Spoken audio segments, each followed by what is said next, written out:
Welcome, ladies and gentlemen, to the second ever episode of the Cultcast. The Cultcast is a podcast where myself talks about random shit that I want to talk about. Sometimes I'll have a guest, and today I do have a guest, and that guest is going to be the one, the only, Swag Kage. Hey, how's it going, everybody? Swag Kage here. Wow, you got that intro down packed, buddy. I'm not gonna lie. I've done it so How long have you been many saying times. that? Like 6 years or something, I think. Yeah, it's probably been like 6. You love to see it. Ladies and gentlemen, some of the topics we'll have for today's discussion are going to be the fact that Naruto was voted the best anime in Japan. We will be talking about that. We will be talking about whether or not Boruto is ass. Spoiler alert, it is. We will be talking about the October anime that is going to be releasing. So we got Bleach, Chainsaw Man, and Mob Psycho 100, and other anime that we're looking forward to. We will also be discussing Naruto versus Dragon Ball Z. I think that'll be an interesting conversation. The chat will love to hear that on. And then also something a little bit out there for the for the folks out there. I'm sure a lot of folks can relate to this, but we will also be talking about long distance relationships a little bit later in this podcast. So that is the topic layout for today. We might ramble on and talk about other shit, but that's what you have to look forward to. As always, if you're watching this on YouTube, well, we do have the highlights, so you can feel free to skip to wherever you want or just watch the whole thing. Swag, how the fuck are you doing, my boy? Bro, it's been good lately. Love to hear it. You love to hear it. Yeah. I've just been chilling. Dropped a video ranking every fight in Naruto. I saw that. I thought that I got to work on it right after I dropped the video before it, and I was like, yeah, this is gonna be, for some reason I was like, yeah, this is gonna be a quick and easy video. No idea why, because it ended up being like over an hour, and I was like, okay, I'm gonna get it done by the end of the week. And then that happened again 4 more times. I pushed it back, and then I finally dropped it the next month. But I was really happy with it. It was also, I'm sure you know the feeling. If you guys don't do YouTube, might not get it. But when I first uploaded it, I got hit with the 10 of 10, and I was like, oh. And it sat there for a minute, but it was a crazy comeback story. It's at 3 of 10 right now. So. You love to see. Yeah. That's the thing. Like, somebody may have seen like an hour-long video. They're like, damn, like I'm not trying to watch that shit right now. So then, they might come back to it or whatever. And then also people might start it and then leave and then come back and then, run that shit up. And then also we all know YouTube loves pushing out long-ass videos. So, it'd be like that. So did the 10 of 10 to myself at first because I uploaded it at like 11 p.m. I was like, I should probably wait, but I just wanted it to be posted because I had spent all day fighting like copyright because I had I was trying to think of a way to do it without using anime clips, but like there's just no way. Yeah, right? That sounds very hard. So I had to use these these ugly film grain filters on all the footage, and some of them, like the big fights like Taka versus B or like Naruto versus Pain and stuff like that, I had to zoom in 500 or 600%, flip it, put a film grain filter on it, and then do like damage film filter where there's artifacting and stuff, and then I had to do it with it was like playing whack-a-mole because I would keep uploading it and then it would be like, oh, you this other thing is a problem too. I was like, oh, okay. And then I would upload it again, and then a thing that was exactly the same as in the first video but didn't pop up as a flag in the first video would get flagged, and I'd be like, okay, time to render this whole hour-long video again. And then it kept happening 5 times, so it took all day, but eventually I got it. And so damn, so that I didn't even think about asking you this question before this, but hearing you go on about that, I do have a question I wanted to ask. How do you feel like content creation ranks as a job? Because obviously, to the normies out there, I'm a streamer, so they watch me and they're like, oh, all this motherfucker does is click live, talk shit, and play video games or whatever, or or they might look at you and be like, all this guy does is click record and fucking talk about Naruto fights for an hour and then upload and gets a million views or whatever. How do you feel like YouTube ranks like as like a job or content creation in general? In general, do you think this shit is like do you think it's like hard work, like or like how do you feel about the how content creation is viewed by like the normies as a job? So, I don't think this question has a simple answer because I think there are a lot of benefits to it that are kind of like unique to it. But there are also a lot of things that make it very, very difficult. So, like one thing that's obviously very good is you get to work from home and make your own hours. You don't have a Yep, boss to answer to unless you're love that. I maybe like if you're working for like a big conglomerate channel like Watch Mojo or something, you probably have like a schedule. But I don't really usually, if consider it's like me, I consider those people to be more like normal workers. I don't like they're not like yeah, really content creators because I feel like content creators like you're like directly attached to your channel. Like that yeah, is exactly. you know what I mean? So yeah, I think that's a little different.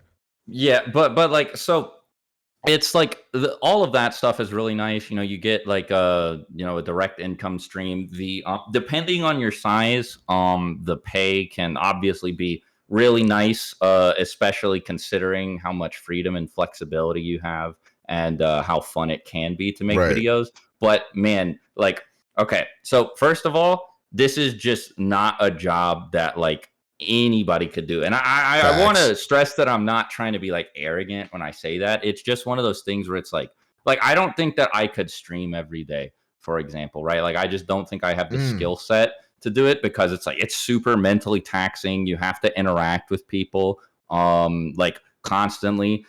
It's like they're like you need weird skills for some of these things that like people don't What, think about. Like you need to have a very diverse what you mean by vocabulary. what you mean by weird? No, so like when I say weird skills, it's like stuff that people don't like think about. Like Oh, okay, when you're okay. like a streamer, you need like a diverse vocabulary because you're going to be talking about the same things a lot if you stream like all day. And if you find yourself repeating like the exact same words, Right, right. like you got to be like a good storyteller. You got to be good at like voice modulation and stuff because Real people shit. don't like you getting like too loud forever. But if you're like, hey, what's up guys, like Yeah, nobody's for gonna sure. care, right?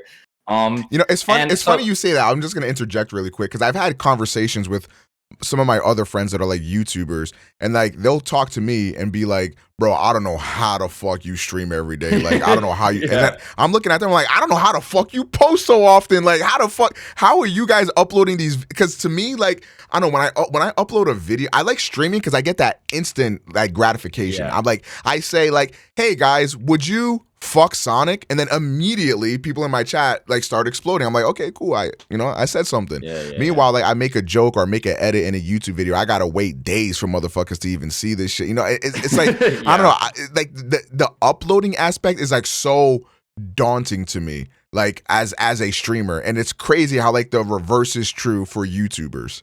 Yeah, I mean, so like the thing is like yeah, exactly. Like I feel like you need a lot more energy to stream, right? So Mm, like I that's said, true. streaming, demands a unique skill set, and it's the same thing for video production. And this is something that I've thought about a bit because I've been asked a lot by like friends of my family or by like neighbors or like kids of neighbors. Like there's a kid who lived right across the street from me who was like, "Hey, do you make YouTube videos or like how would you do it?" Like the Yeah, question of like how should you go about doing it gets asked to me a lot. And it's like so like there are so many things that you need. Like first of all, you need to be extremely passionate about what you're doing, right? Like you need to be willing to do it even if like it needs to be something you would do for fun as a hobby, like right. something that you would do even if you weren't getting paid, because that's how YouTube started out for me. Like I don't I'm you started YouTube forever ago, actually. Like we Yeah, were both on it really really early, and it was one of those things like back in the day where like the idea of doing it as a job was like totally like I mean that didn't even cross my mind, right? yeah. Like I loved YouTube when I was a kid. I started watching it like in 2005. And people would ask me, "What do you want to do for a living?" YouTube never crossed my mind, even though it's what I'm doing right now. But I always wanted to make YouTube videos as a hobby. So that's one thing you absolutely have to have. Like you cannot make content if you are only doing like if you're viewing it like you would a day job. Like Right. um second off, you need to have something that you know a lot about or are really good at, that either you are so much better at or more knowledgeable at or about than everybody else, that like people will go to your content. Like you basically need to be offering something that nobody else is, especially now. I Oh think that yeah. that gets more and more true every year. Yeah, you Um, know what's crazy? I remember like starting out on YouTube and stuff, and the YouTubers back then, this was like in like 2012 or whatever. They would be like, "Yeah, it's really hard to start right now because the market is so saturated and all that, blah blah blah." yeah, And I it's like, remember this too. bro, Yeah, if you would have started back in 2012, you'd be a millionaire right now. You know, like yeah, it's crazy because like we say that now, it's like, oh my god, like it's so saturated. But I feel like this time, like it is true because like yeah, like everybody has a smartphone they can go live on or make videos on or make TikToks on. Everybody can easily be an influencer just by like snapping their fingers and all of a sudden a million views on TikTok. It's yeah. insane. And like another thing too that you need to be able, like you need to be able to handle my bad, I just banged my mic, I don't No, know you're if that good. You're came through. good. But you need to be able to deal with criticism. And I know that this is something that people hear all the time, but Yeah. like bro, eventually you gotta have skin made out of titanium. You cannot let anything get to you because people will attack you for anything, even if that has nothing to do with the video, Yep. right? And it can be like relentless, bro. So like you got to be willing to deal with people saying, "Oh, this is bad." And I think another thing too about like not just like not getting your feelings hurt, but being able to see when somebody suggests something that you can fix, like seeing that as like, "Oh, this is a good thing, not a bad thing or like a personal attack." Yeah. Right? I think Because I I've think the run biggest bitch too with criticism is like it because like again I barely like mentioned this, but like we attach ourselves a lot to the content we make. So when somebody yeah. has a criticism, it's easy to like brush it off or whatever, but that shit stings when you know it's true. Yeah, exactly, right? And I think it's a lot like a way bigger deal when you're first starting out Yeah. than when you're at like my size, right? Because right now if somebody's like critical of my videos, I feel like I have it in the back of my mind like, oh, I've succeeded, Right. like Like you're I already don't need to prove proven. myself. Yeah, exactly. But like when you have like 50 subs, 100 subs or something, and you upload a video that you spent like weeks or months on, and somebody's just like, the worst are like the comments that are just like, this shit ass, and they don't elaborate. It's like, Yeah. bro, tell me why. Because then you start filling in all the blanks yourself. Um, and like it's really stressful. So like I think there are a lot of things that like you really need to be able to handle, be able to do. You need to have like this innate passion, this like I don't want to call it talent because I feel like video editing, Mm. like making thumbnails and stuff. This is all stuff that people can like learn, but I feel like you just have to have this like spark that compels you to do it, and you have to have this desire to get better at doing it. Basically, which is something that like a lot of people like here. We were talking about Street Fighter 6 right before the stream started, and Yeah. I think that fighting games are a really good allegory for this. Like people still to this day complain about how difficult fighting games are because most people don't want to like work like for their entertainment basically, which is fine. I'm not saying that that's bad. I'm just Right. saying that it's like it's one of those things where it's like you sit down to play like a video game. A lot of people want something that's more intuitive, like Apex or Call of Duty or whatever, than something like Street Fighter where you have to really work hard to even get like 3-hit combos to connect if you don't know what you're doing. And it's sort of like YouTube is basically like the job version of that, where it's like you have to like doing it, and then you also have to be willing to go through this insane amount of trial and error like over and over and over until you get better at it. And it's like it's also difficult too to like measure what you're doing right and what you're doing wrong in certain aspects, right? It's not like if you get like a math problem wrong, you can just go check your work and be like, oh, this is where I messed up. It's like if you don't like something about a thumbnail, it's like what's not working about Right, this, exactly. yeah. I actually had another question for you here. This one comes from the Yeah. Discord, actually. Holus Messiah is this person's name on Discord, and he actually had a pretty good question because I think you touched on it a little bit with like having something you're very knowledgeable on. But his question is, with both of you being creators, do you find security in the fact that your audience only comes to you for a specific type of content, or do you see it as like boxing yourself in due to the fact that you can't really breach out as easily without facing backlash? So what are your thoughts on that? So this is actually something that I completely forgot to mention. The biggest problem with YouTube, like Twitch, being an influencer as a Yeah. job is that there is zero job security there. Yeah. You do not have any guarantee that you're going to stay relevant.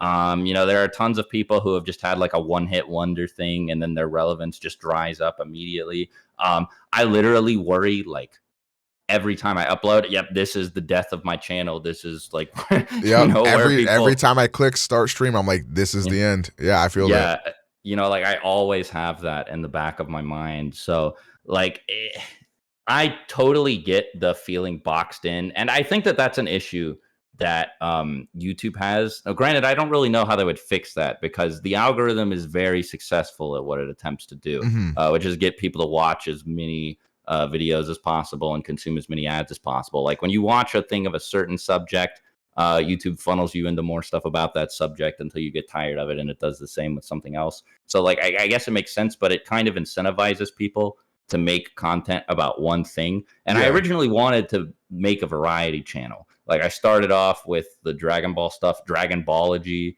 and I would make stuff about I like, remember that. yeah, Long ass time ago. way back in the day, bro. Yeah. And I would like make video game content and stuff, and then I make this like Naruto video explaining the Sharingan, and it does okay. Then I make this follow-up video about the Mangekyo Sharingan, and it does pretty well too. And then I make this Rinnegan video, and then like a week later, suddenly it's just popping off, like my whole channel, all my video, bro. I still remember like the day where I looked at my channel and like all my videos were at like 5-digit views. I was like, oh my god, like I couldn't Shit, believe that it. must It have been was a what great feeling. yeah, it was what I had been waiting for Yeah. like ever, bro. And then I made this Byakugan video afterwards, I think, and it did well. So I was like, okay, I guess I'm just doing the Naruto lore thing for a minute here. And I have ADHD, so I like hyper focus really easily. So I don't even think I consciously realized that I was doing it. But then like by the time I noticed like I was making all this Naruto content, I was like, oh, I think I'm the Naruto guy. Occasionally I made like a couple of other things, but most of my variety stuff was from really early on, like my Death Note video. Yeah. I'd love to make more videos about Death Note, but I don't know if anybody would click on them. So like it sucks not being able to do anything else. Though I do feel good knowing that I probably could succeed if I tried, because I made the whole other channel. Yeah, I was about to bring up the Yu-Gi-Oh stuff. That shit did really well. Like you Yeah. could do it if you wanted to. The Yu-Gi-Oh video did a little too well actually, because I didn't know if I wanted to really finish it. But I Right. uploaded the preview of the 2002 portion, and like I was like, okay, so this is for people who follow me on Twitter, who know that I'm working on this Right. and want to check it out. And then for some reason it got picked up by the algorithm and got over 1 million views. And then like Ludwig watched it on his stream. I was like, what's going on? I don't think What it's is like I don't happening? think it's like for some reason. I think like when you make your videos, whether it's like about the Naruto shit, the Yu-Gi-Oh shit, like I think you have a very good way of like your scripting is pretty well paced. It's pretty good. The way you speak is very good as well. And then the videos themselves are also like I've watched videos from people where the information or what they're saying is like good, but then like it's not visually appealing. And the thing about YouTube is that it is a visual platform. So you got to have something going on visually to like entertain people. And I think your videos do a good job of that. And it's very easy to just like throw on a Swag Kage video, and then next thing you know, like that 45 minutes or whatever is just passed like really fucking quick, and then you're just like, oh shit, like that whole thing just went by. But one thing that I did want to circle back to is, do you ever feel like you kind of touched on it, like being like boxed in? Do you feel boxed in by Naruto? Does that like worry you that you might run out of things to talk about or anything like that? Like, do you feel like at least you have something you can keep going back to? Because for myself, as somebody who is variety, I can tell you this: if you are looking to get into content creation, do not do variety. It is impossible to Yeah. grow. Nobody will know you for anything. The only reason why people have found me is through like pretty much my friends or whatever the fuck, because like it's impossible to grow when you're not known for anything, right? So for me, I get a lot of anxiety about like, okay, what am I going to stream? Like, what can I do that's going to keep people entertained? What do I even make for my YouTube channel? Because to succeed on YouTube, you have to be focused, but like I have no focus for my like content. Like, what do I do for that shit? And it gives me a lot of anxiety. And there's some times where I just wish that like I never stopped doing like Dragon Ball shit, because while I didn't really love it, there was some simplicity in knowing like, okay, I'm doing a Xenoverse 2 video today, or I'm streaming Xenoverse 2 today, or I'm playing fucking Dokkan Battle. There was something kind of like reassuring, I guess, about that. Yeah, I definitely agree that it's nice. It's like really comforting knowing that I can always go back to Naruto and it will do well. The main thing that I wish was that, and I guess we're gonna talk about this later, but I wish Boruto was better, because man, I would be Scrooge McDuck right now if Boruto was as hype as DBS was. Now, I don't like Dragon Ball Super either, Yeah, but Dragon Ball people Super got sucks. more hype about the moments in Dragon That Ball is Super true. than they have in Boruto. Like Boruto had the two big things. It was the Momoshiki fight and then the Ishiki fight. Yeah. That was it. I guess the Jigen fight also got people excited, but that was really it. Nobody cares about anything else unless it has something to do with Naruto and Sasuke. Shit, let's talk about it now then. Fuck it. Yeah. Boruto's ass. What you got to say about it? Like what? Yeah. So let me as a casual, let me like sort of give you my perspective on Boruto, and you probably have watched or read it a lot more, so you can actually go into more detail. I've actually not finished the anime. I'm not doing no it. One blames I just you. refuse. No one blames you. I've only read through the manga once. At first, I legit like couldn't do it. I was just too bored. But then I skipped the movie recap stuff, and I was like, okay, fine, now I can do it. And so I've read through the manga once. Okay, so I'm not as well versed in it as I am Naruto, but I do remember enough to talk about it. Okay, so from my perspective with Boruto, again, haven't read a single chapter. I've watched some episodes, but what it feels like to me is something that like 100% does not need to exist. 2 is something that like is pretty much like taking from the legacy of its predecessor in Naruto and Naruto Shippuden, and is like really trying to ride on that wave. But I think the most egregious thing that Boruto does is that it's just not special in any way. Like there's nothing there that entices me to go back to it, to watch it. And in fact, the only time I ever hear about Boruto is when the characters from the original series show up and do something cool. Like why isn't, like, what is it about Boruto that makes Boruto hard to succeed? Like, what exactly in that manga is failing so bad that it can't captivate any audience? I know, trust me, I'm sure the comments will be, we'll have some folks in there. I know Boruto got its dick riders. It definitely does. Yeah. But I can tell you that first. Yeah. Like, I know anytime I like say, first of all, any anime has dick riders. I mean, Black Clover does. Nigga sent me death threats, but regardless, Boruto, like they have people that, no, bro, like it's actually good in this chapter of the month, whatever. But it's like, bro, the culture just ain't there for Boruto. Like, Boruto don't got heat. It just is what it is. So now somebody that's actually read it, Swag Kage here, maybe you can go into a little bit more detail about what is failing so bad with Boruto. So I've been thinking about this a lot, and I'm never super sure, but I think the main thing that doesn't work is the main characters, right? Because Boruto is obviously not the worst protagonist ever. And I get his appeal to a certain extent. Like, I get why people like him. And people argue about this all the time. They're like, oh, well, he's actually an effective character because you can. But I think the thing is, people get bogged down in, like,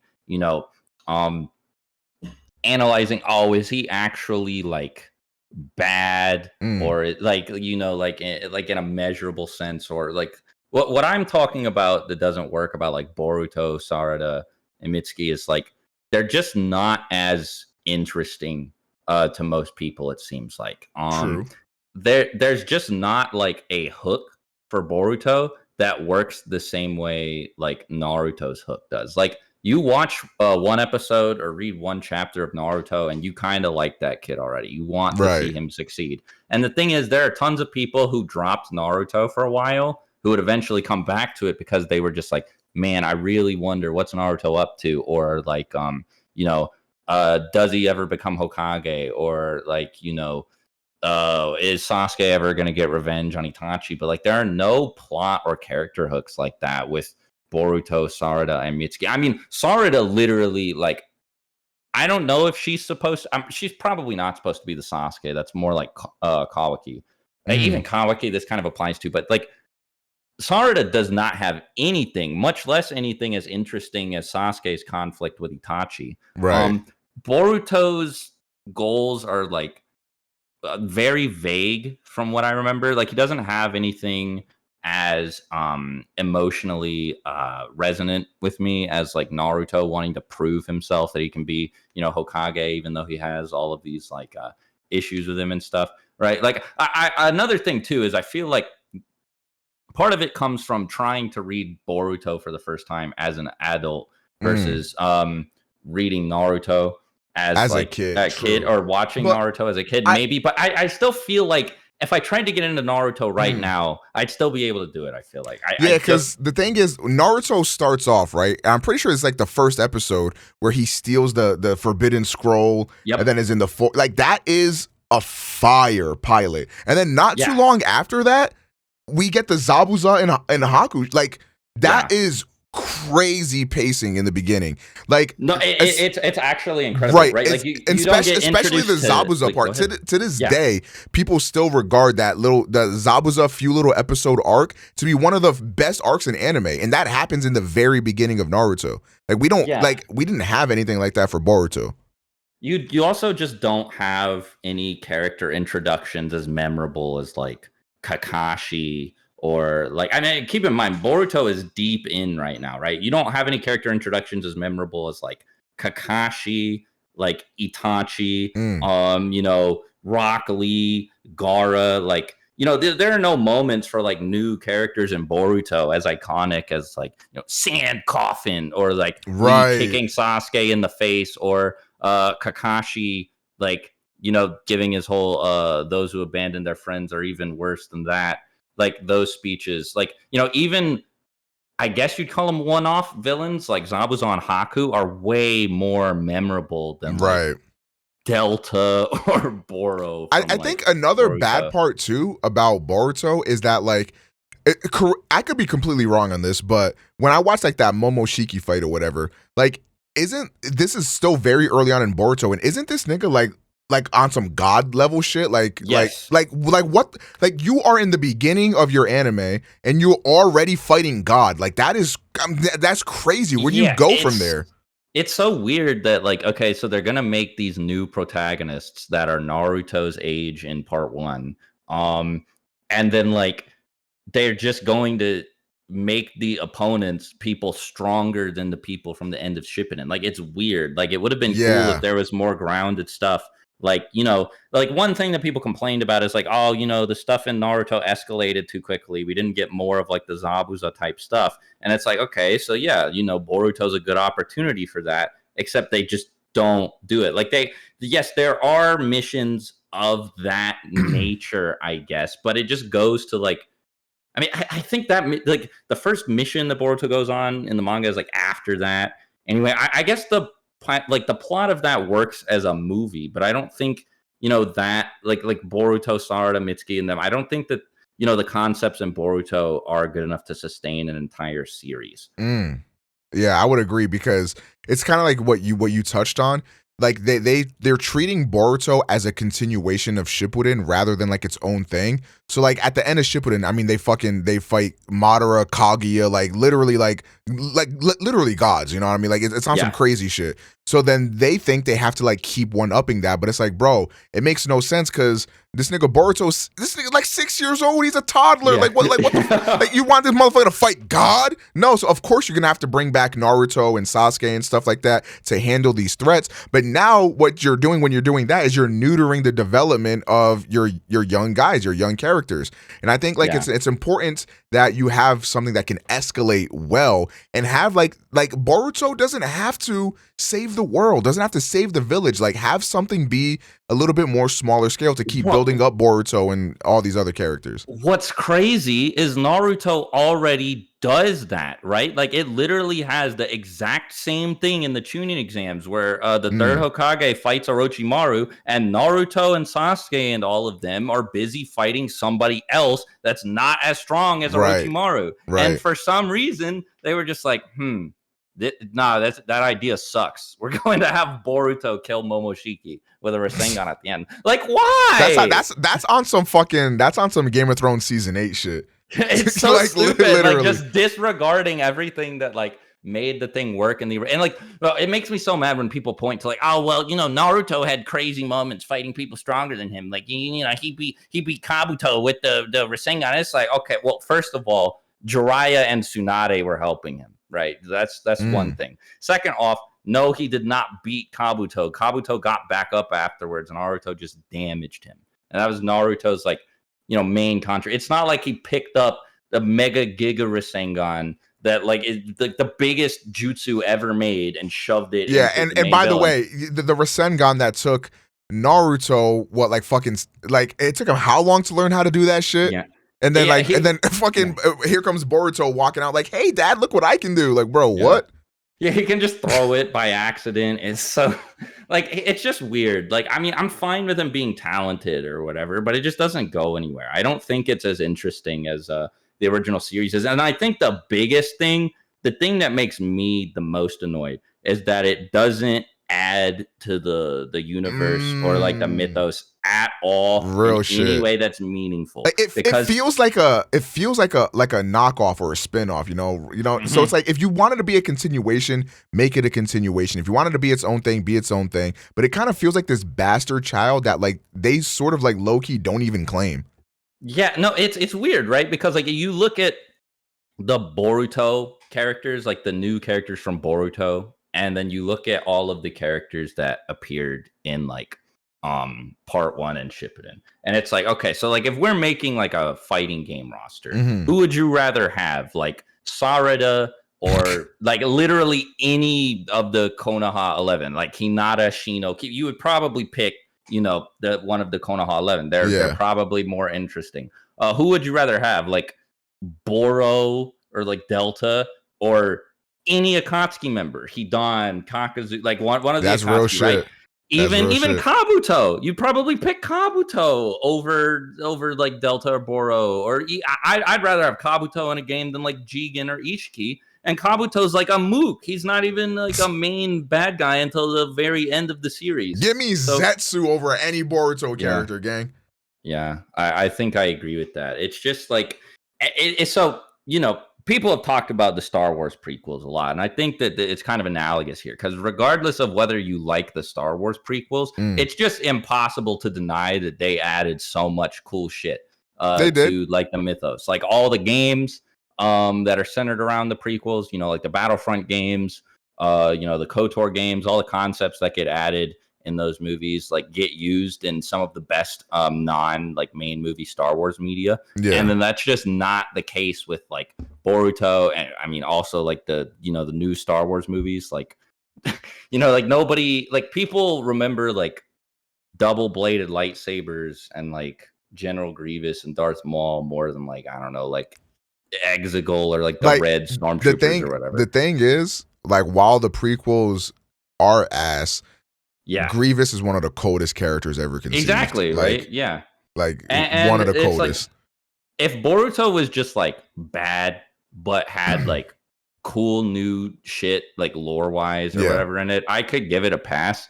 Especially because that would benefit me because then I can make videos about it. Right. But even as somebody who's like setting aside the fact that it's my job to talk about Naruto just as like a fan, it just sucks that there's like nothing really new to think about.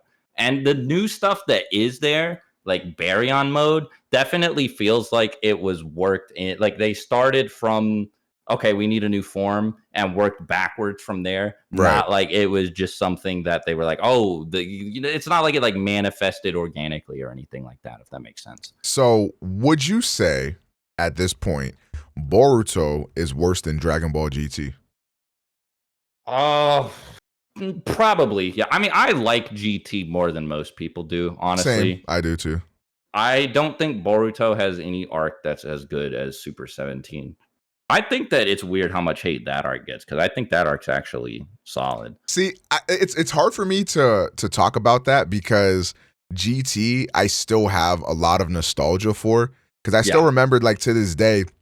Actually, it's funny. I think I went to like a GameStop or whatever, traded in some games, and then they had like Dragon Ball GT DVDs, and one of them was actually the Super 17 arc or whatever the fuck.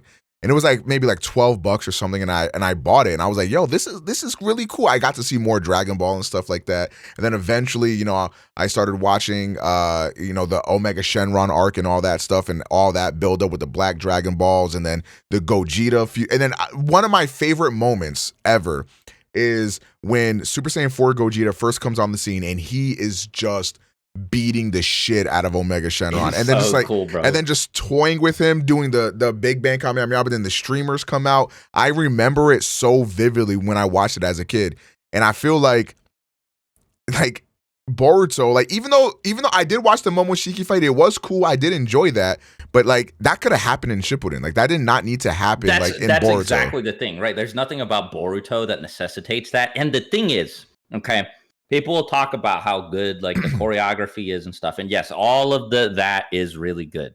But it's like you don't really care about the outcome of the fight because first of all, okay, the movie already happened. Everybody knows that they win. Second off, Momoshiki's not killing Naruto, Sasuke, blowing up the planet, killing everybody. This is an issue that a lot of things run into. I'm not saying that Boruto is bad because the bad guy's going to win, but it's like this is kind of a problem that you run into with a lot of Boruto fights. Where like I think a lot of good shonen fights, because they recognize how stupid it is, to try and convince the reader or the viewer, like, Piccolo is gonna actually blow up the planet. Maybe, I don't know. So like Toriyama does something where he's like, okay, well, maybe I can't trick you into believing that will happen, but what if Goku loses the world tournament because Piccolo knocks him out of bounds, huh? And then it's like, oh, okay. I thought that was really clever. That is clever. Stuff like when Itachi and Sasuke fought, I mean, maybe I'm naive for this. I thought Sasuke might die. When Naruto and Sasuke first fought in the Final Valley in Part 1, I thought one of them might die for sure. I was really, really worried. And then the crazy thing, Sasuke actually wins that fight. It totally breaks convention. Yeah. And like it affects the series for the whole rest of it, actually. Yeah. That doesn't stop being relevant until the very, very end. The good part about that too is like then you have debates of like, okay, did Sasuke only win because Naruto didn't want to actually kill him? Did he hold back? And it creates like a debate, and that type of stuff is like is really fun. And that's the stuff that I feel like is not only devoid in Boruto, but kind of in anime in general. Like when you think about it, like all the classics, shit like Naruto, Dragon Ball, even Bleach. I don't know about One Piece. I've never read One Piece, but like there's always like these debates that go on like in universe that are like they kind of add something to it, at least culturally. So it's kind of go ahead. I have my feelings about like One Piece. And I haven't read a lot of Bleach. I got one of like the Vizbigs or omnibuses or whatever it's called, and read through all 3 volumes of it, and then couldn't get any more. But I really liked what was there, and I know a little bit more about Bleach. So I hate sounding like an old head. But again, even though I don't love One Piece and I dropped it like 20-ish volumes in, I still think it's better than like Boruto, My Hero, a lot of the new age stuff. And again, I hate sounding like an old head, but I agree with you. There's just something like there that like, but okay. So like Demon Slayer, I couldn't even finish it. I got like halfway into season 2. Oh wow, you're a bigger hater than me. Bro, I was just like, it's just so boring. Okay, so like the problem with Demon Slayer, it lacks what, like Naruto, One Piece, stuff like this has, where like, okay, so obviously Tanjiro is going to save Nezuko. She's not going to be a demon anymore. He's going to beat Muzan. This is a foregone conclusion. Right. Nobody believes that that is not going to happen by the end of the series. You cannot find one person who genuinely thinks that. Okay, so like we were talking about earlier with like, the secondary stakes of the Goku versus Piccolo tournament fight, you need some B stories, right? Some secondary plot hooks, which Naruto does very well. Eventually, like we just talked about, Sasuke leaves, so you want to know if Naruto's ever going to bring him back. You have Sasuke killing Itachi, restoring his clan. Naruto becoming Hokage, which is one of the like that's the obvious one. Naruto becoming Hokage. But there's all this other stuff along the way too. You have clear like milestones that are set up immediately, like Chunin, Jonin. You get introduced to Jonin in the first arc, and then there's the Chunin exams, and it's like, well, okay, I'm kind of invested to see if Naruto's going to win these, and he doesn't. And then like right after that, like Sasuke leaves the village, and so you have like all of these things that are keeping you invested beyond the promise that Naruto's going to become Hokage. One Piece does this very well by introducing you to a bajillion, trillion, gajillion different characters. Like everybody who likes One Piece says, oh, well, it's not about the destination, it's about the journey, which I definitely think is the appeal of that series. I think that I didn't read far enough into Bleach to know if this was the case, but I did like the character interactions there, and it seemed like it was going to get more interesting. Like I wanted to keep reading it more than I wanted to read Demon Slayer after the beginning, because Demon Slayer promises you that it's going to, introduce you to this cool setting and world. And it's like, okay, he's going to, save Nezuko. Fine, sure. Yeah. What's going to happen along the way? Nothing. Zero other things. There are no other interesting I don't think I could ever like put a finger on what was like weird about Demon Slayer, but I think that's kind of it, because like you do have like these moments or whatever the fuck, but like in between like the big moments, like really nothing happens. And I think it's very apparent, like after episode 19 of Demon Slayer, like after episode 19 where, the big fight happens or whatever, the rest of the series or the rest of that season, like you get introduced to the Hashiras or whatever the fuck, but like nothing really fucking happens like at all. Yeah. And I think the fights are just, I mean, look, I might sound crazy for this. I think the fights, as pretty as they are boring, because I think that context for a fight is really, really, really important.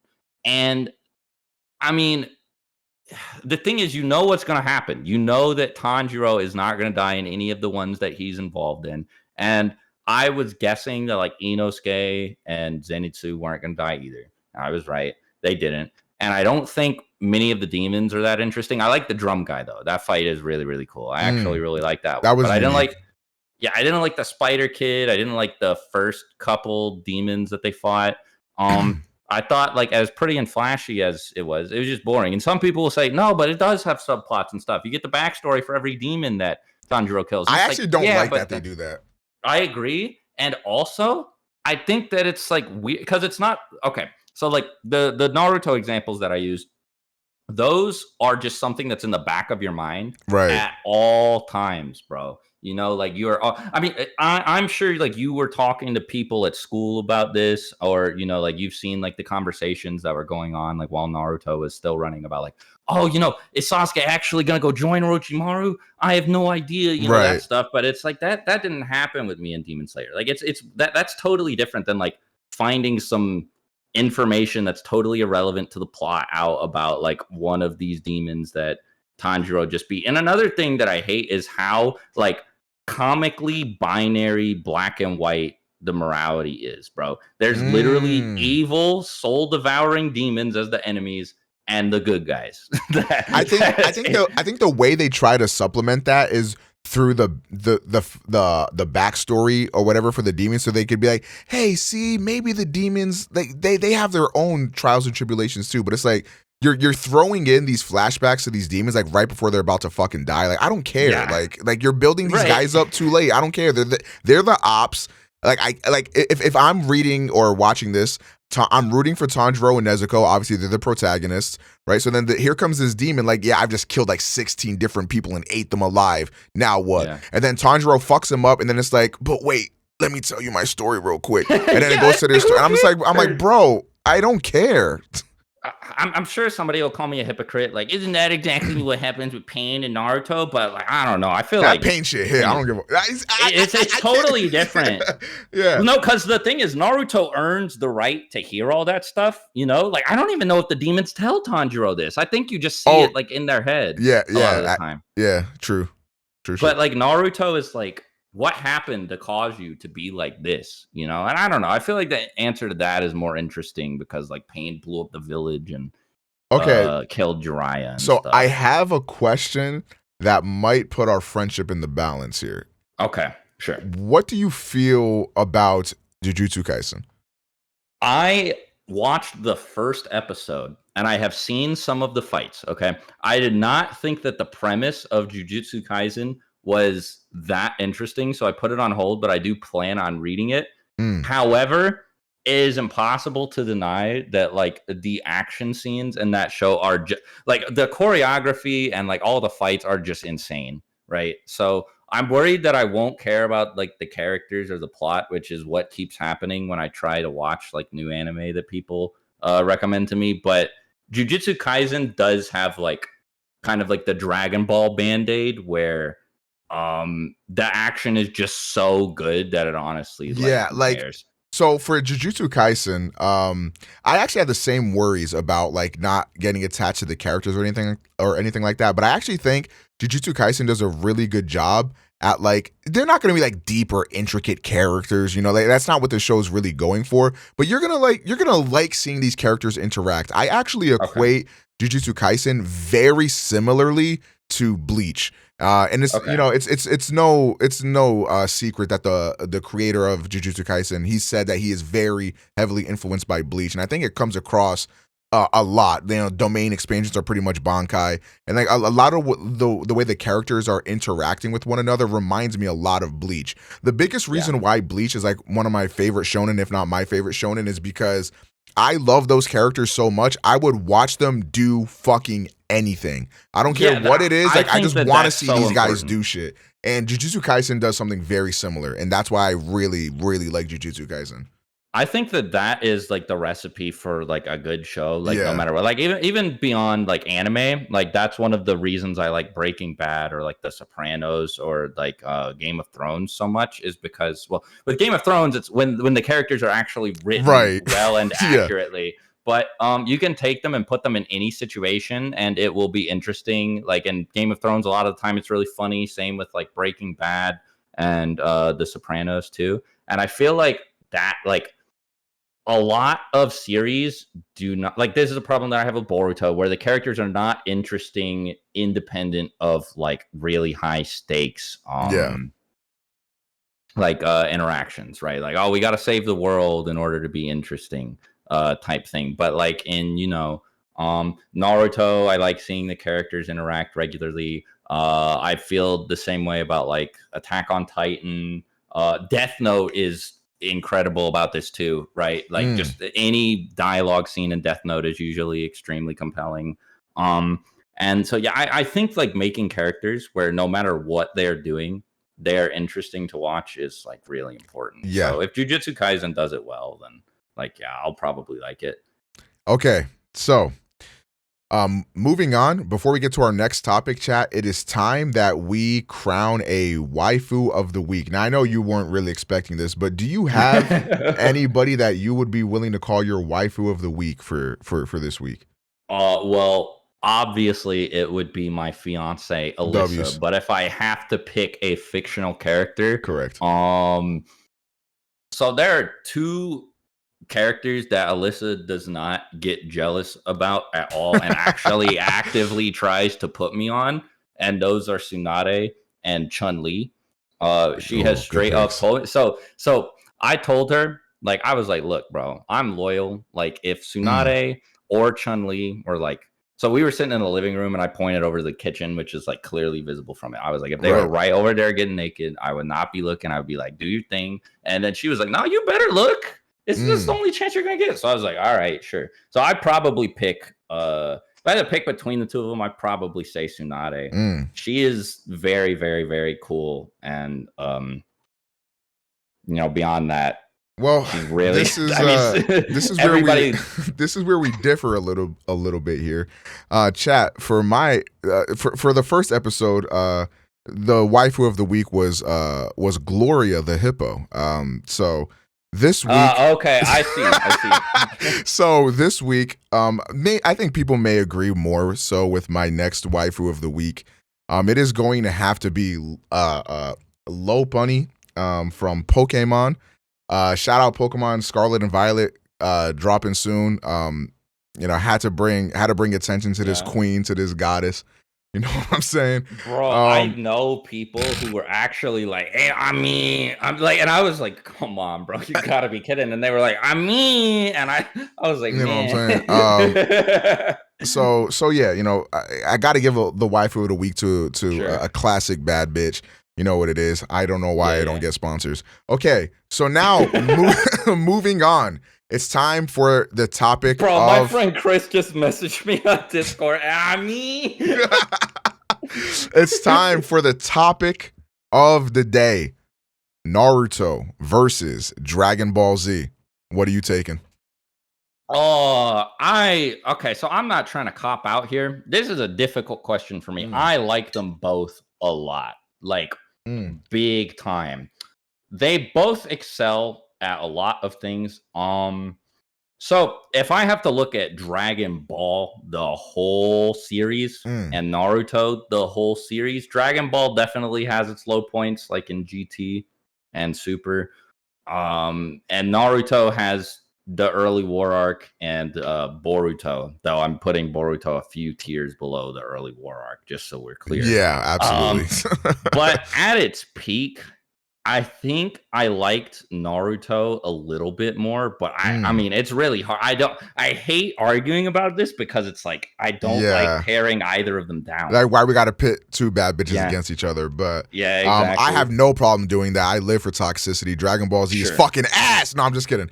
Okay, obviously, I love Dragon Ball Z as much as the next guy. Like, Dragon Ball Z, in a very real way, shaped, like, me as a person. Like, I still remember to this day, I'll never forget this. The first time I saw Trunks coming through, slicing up Frieza. Like, bro, like, I just saw Goku fight Frieza for like 3 months. And then here comes this fucking cool ass guy with a cool ass jacket and a sword cutting this bitch up in like 30 seconds.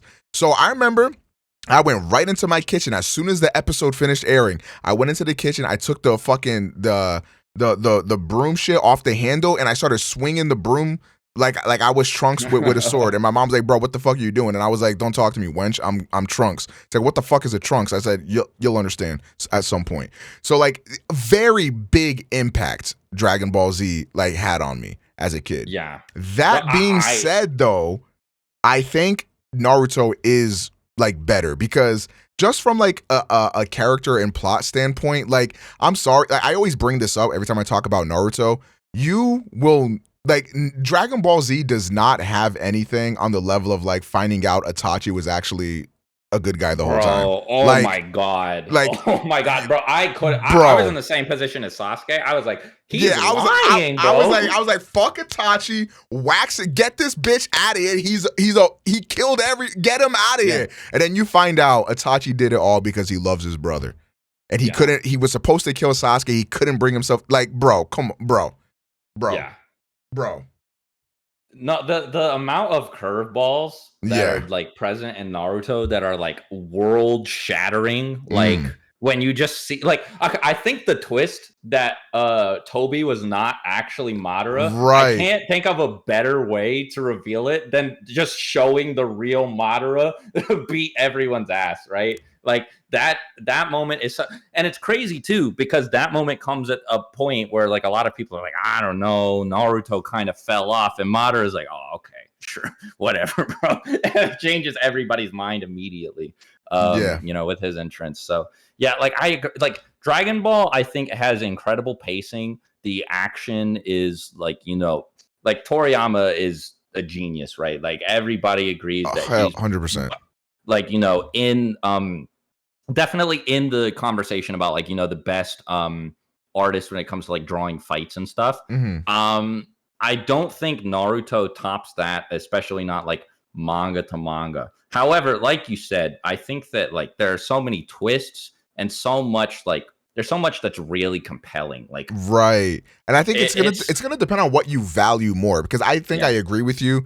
Like, I mean, I don't think I can think of a single fight in Naruto that like hit like Goku versus Frieza or like Gohan versus Cell. Like, there's just no fucking comparison. Where the fights in Naruto really excel is like in like the what it means to them, like personally, like the yeah. Naruto versus Sasuke fight.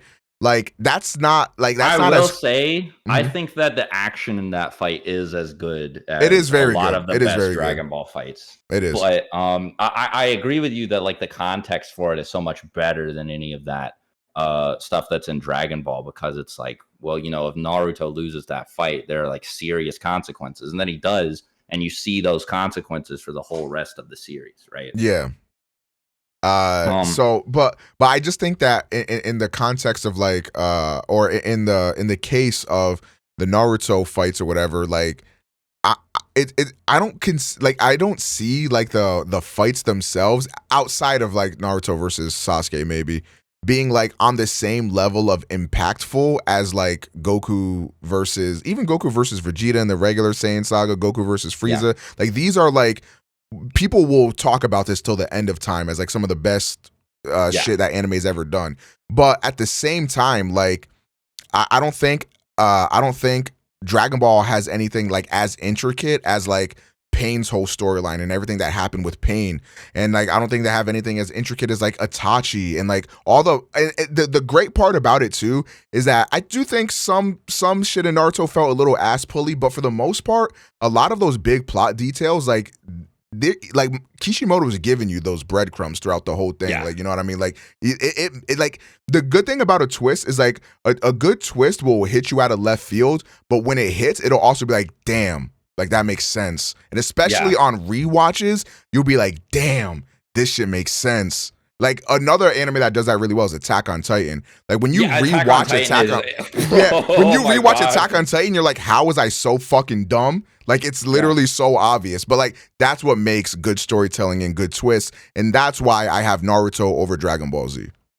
So another thing with Naruto too is I feel like I and other like kids like me like really really really needed somebody like Naruto Mm. when I was the age that I started watching the show, right? Like this kid, like, okay, so I had like really bad ADHD when I was a kid, and it made me act like a weirdo, right? Mm. Like early on in school.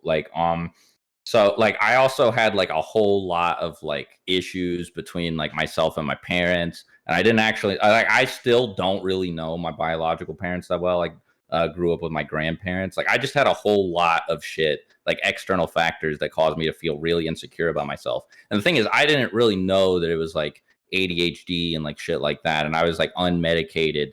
Mm. And so I just thought like, oh wow, something's like fucking like wrong with me. And like then like I see Naruto, and like Naruto, I was like, oh wait, that's me. Mm. Naruto is this kid who has this thing that he doesn't know anything about, and then he finds out like, oh, he's the nine-tailed demon fox spirit. That's why everybody hates him. Wow. Yeah, and like So like, your he ADHD was your.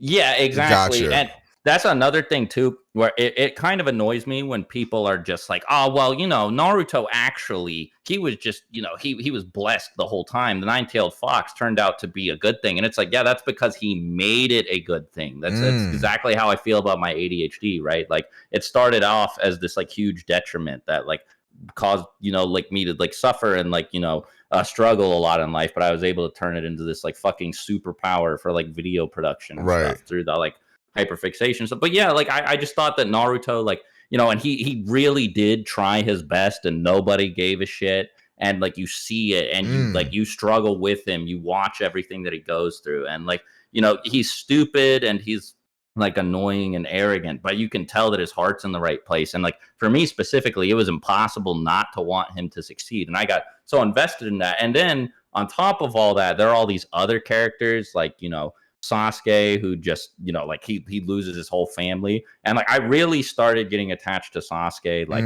later on, like deeper into like Shippuden and stuff. You know, when I was in like, you know, like my being like an angsty, edgy teenager, you know. Yeah, like, I think we you know, all like, had that phase. Yeah. Yeah. Where we had like the Sasuke avatar and stuff. Yeah. Like I started getting like, there are just so many Naruto characters that I found like a lot of comfort and like, you know, I was like, oh, I see myself in you. Like, oh, I'm not the only one, like type of thing. And like Dragon Ball, like, okay, I was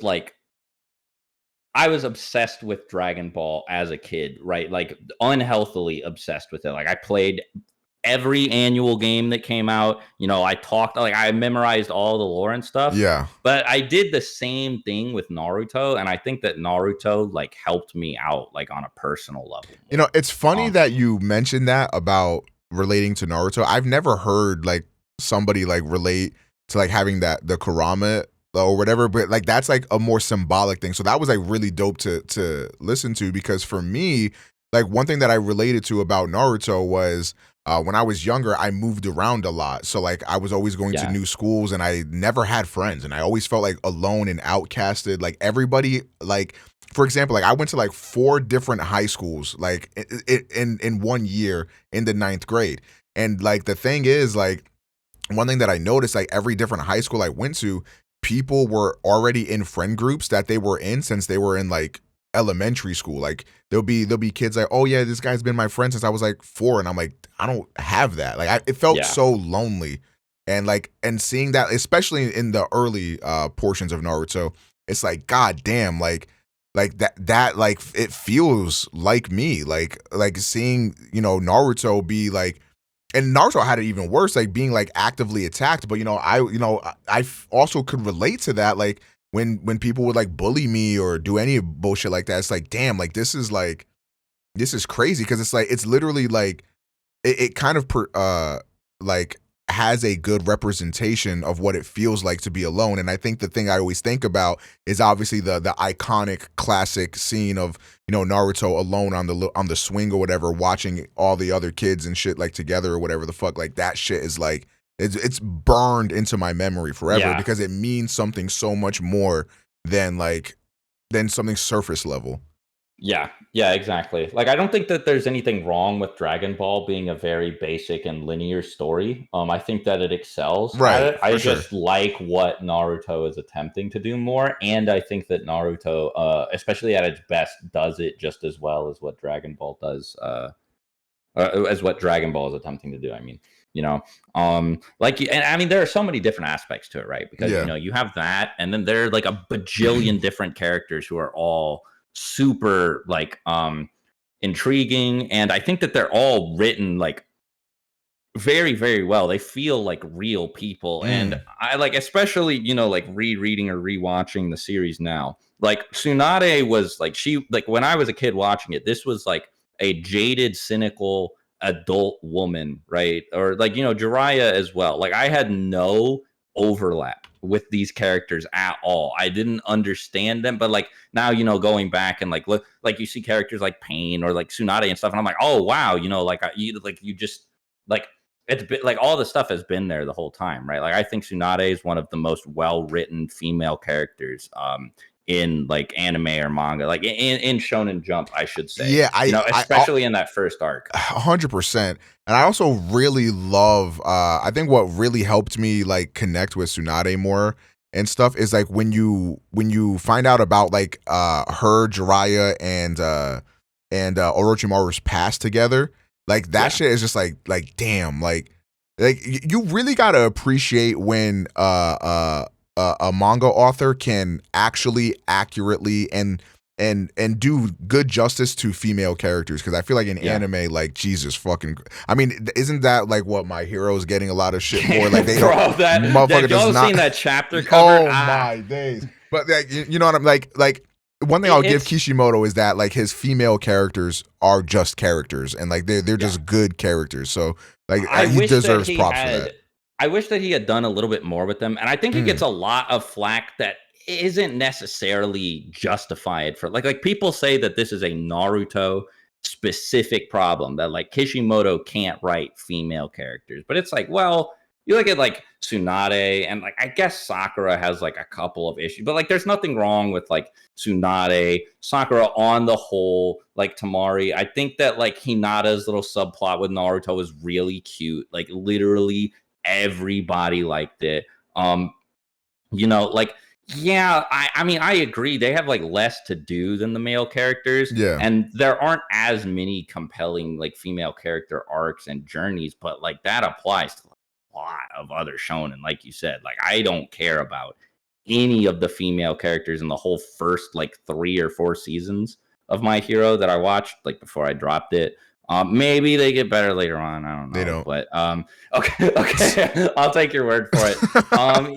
Like Dragon Ball, it's like, bro, we don't like Bulma's cool, but we what happens to her in early Dragon Ball? Oh my god! Like, okay, like there are 2 periods of time where we can examine Bulma. The one where she's getting like the where not Kishi, sorry, Toriyama is being like hella weird and creepy and like drawing her naked and getting her in these like weird like exploitative situations and stuff. Mm, And then the part of the story where she doesn't do anything, right? yeah. Like I don't think Naruto ever gets like that bad. So no, I agree. I think that like and another thing too that I like about Mm, Kishimoto, I don't remember if the bathhouse scene is in the manga or not. Somebody showed me a page on Twitter the other day. And I was like, I don't know. This might not be real.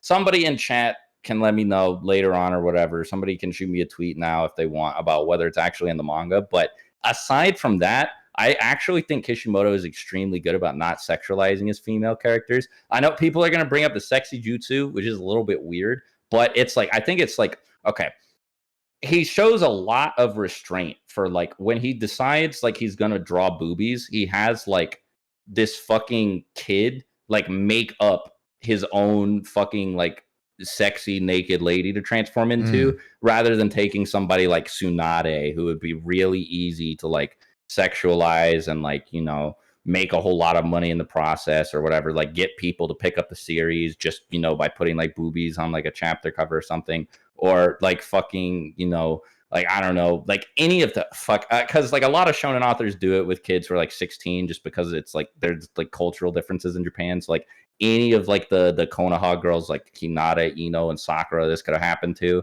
But again, aside from like the scene where they're in the sauna, which again I don't even remember if it's in the manga, and it's not very long, it's not like a yeah. whole chapter, he doesn't ever do it, which is cool. Because like, bro, okay, and some people are gonna say that I'm corny for this or whatever, but I Mm, think that Oda is mad corny with how much he does this shit with his female characters, bro. There's yeah. like, bro, I see Yeah. like a new like titty panel like every week on my TL. It's so annoying, bro. Yeah, like So like we all know this, like anime manga is like just hyper sexualized. I think yeah, like it is very weird too that like it is so hyper sexualized, and you think about how every anime or manga pretty much takes place in high school, and I think it's yeah, easy to dissociate with that because in a lot of the instances, like Jujutsu Kaisen for example, like they don't really, or like Bleach even, they don't really like, when I look at those characters, I don't like see high school kids. Whereas like if yeah. I watch something like My Hero or Naruto, I'm like, yeah, okay, yeah, these look like kids to me. Right, like Orihime looks like an adult, Right. right? So like that's But why like, like it's easy to dissociate with that. And but then you remember like, no, wait, Orihime is technically like she's like 15, 16, like yeah. the So it's character, like, it's like, oh wow, this is yeah, yeah, kind of weird. But it feels weird to give like credit to like Kishimoto or even like Kubo or anybody for not like going like crazy OD like Oda does, but it's also yeah, like it is still kind of weird that like yeah. that happens. I think that Kishimoto and who's the guy? Isayama Mm, are the ones who strike me as particularly good about not doing it. Again, I know Naruto has some weird stuff in it, but like I don't. There's also so somebody else tried to compare like what Oda does to like Jiraiya, like saying he knows like the length of Tsunade's like boobs and mm, centimeters, and I'll agree. Okay, it's a little a little weird, but I don't think it's the same thing. Like making Jiraiya a weird pervert Rather than versus sexualizing Tsunade herself, there is a difference there. Yeah, I think that it's like more respectful to her. And it's another thing too, because like, bro, one of my friends I was talking to like said straight up that like her having like big boobs is inherently sexual. I was like, bro, that is so stupid. That is such a like, because like you can't walk up to somebody in real life who just has big boobs and just be like, "Oh, ma'am, you're being sexual right now." Because it's like Tsunade always wears like thick shirts and like that fucking jacket. Like she's never in anything that's like super revealing. So like I said, like, bro, I feel like if you gave Tsunade to Oda, but it's over, right? Like every chapter, her whole outfit would be just like titty tassels on, but everything else butt naked. Yeah, exactly. So, I think that again, Kishimoto's not perfect. I'm not saying that he's perfect. I know that it's easy to say, "Oh, swag, you're just being biased because you like Naruto." Well, that is probably true. I think that it's cool that Kishimoto is like, at the very least, the least nice I can be about it is that he is better about it than most other shonen manga authors. Yeah, I think that's a good way to put it. Yeah. Because like obviously when you're writing 14, 15-year-old characters and putting them in any, it is weird inherently, but I mean, like you said, I mean, take a look at a One Piece panel, man. Like it's just, it's not the same. I will say, comparing it to My Hero, at least those are adults, bro. The Invisible Girl chapter cover is so bad, bro. And bro, people were arguing with me about it on Twitter. I was like, "There's no way you guys actually think this is okay, bro." You cannot really defend. She doesn't even show up in that chapter. She's just on the cover for no reason. Look, you ain't got to bring that up to me. I'm not the defense force for this. No, I know you're not defending My Hero. I'm just saying that's insane. Weird, bro. That is insane. Like it's just really weird how people like get so attached to like their opinions or so attached to like the anime you watch. Like, bro, these people do not exist. Like why can't you just admit that like that is a little weird? Another thing too is like when you criticize an anime and people get all up in arms about it, like, no, this is my goat, this anime is great. It's like, but you can like something that is like objectively like not that good. Like I found some enjoyment in Black Clover. I understand Black Clover fucking sucks, but there were still moments in Black Clover I was like, that was pretty cool, and I enjoyed watching that moment. Like especially with shit that has like Yami in it. Like Yami's just a cool fucking character. If Yami was in Bleach or Jujutsu Kaisen, everybody would be dick riding him. But because he's in one of the worst anime ever made, I niggas be hating. But it is what it is. I'm not defending Black Clover. That anime fucking sucks dick. But no, I got you. Don't worry. I feel you, bro. Black Clover is so bad. Yeah, Black Clover's ass. But like, when I did watch, I was like, yeah, I think the hate was like kind of overblown, especially like considering like with Asta, because I'm gonna keep it a bean. I watched Black Clover and I've tried watching One Piece. This nigga Luffy and Usopp together in a scene is infinitely worse than Asta. I would rather listen to Asta for 20 minutes straight than have a 5-minute scene where Luffy and Usopp are on the screen together, because that shit is fucking annoying. Cooked. I'm gonna get. I understand. I don't give a fuck. I don't love Luffy. I actually like Usopp. I think he's funny. I don't love Luffy, but I think I get it. I don't know. The thing that bothers me about Asta is I hate the like, he's an underdog, bro. He can't do the anime power system. And then they're just like, but what if we, and then they just give him the powers, right? Because he has like anti-magic, but it just functions like magic. Yeah. And it's the same thing with Deku that pisses me off. It's like, I think the premise of all this, kid who doesn't have a quirk, becoming a superhero is really like, I was like, okay, this is what I liked about Naruto, him working to overcome this like fundamental like problem he has that he can't do anything about. Let's see what they do. And then what they do with Deku is they have the strongest guy in the whole world go like, here's my power, you can have it. It's like, okay. I guess he wasn't given that power. He had to eat his hair and then train to use that power. He had to train to use that power. He wasn't getting like, oh, you mean like everybody else who has a quirk, right? Yeah, it does kind of invalidate the whole like like Rock Lee situation where like Rock Lee can't use ninjutsu or whatever the fuck. Like, but like Yeah. the thing is like Rock Lee actually overcame that and did amazing things without ninjutsu. But like Deku just at the end of the day eats some hair and then he's like, oh cool, shit. I guess And I'm people him now. will say whatever they want to defend it, but it's like, bro, why even make him quirkless if that's the route you're gonna take in the first place? Like, you know what I mean? Like I hear a lot of people like, for example, my boy Fabian, y'all might know him, Vocal Pineapple. Like he tweets about this a lot, talking about like what you just want Deku to go up against like All for One without a quirk, and it's like, yeah, obviously, like it makes no sense. Like how would he ever like be able to do that? But it still to me like feels weird that like they made him out to be like this quirkless kid. How is he gonna overcome this or whatever the fuck, and just to give him a quirk anyways? Like it's kind of weird. The thing is, like, you could do it. Like he would be at a disadvantage, but like, okay, so like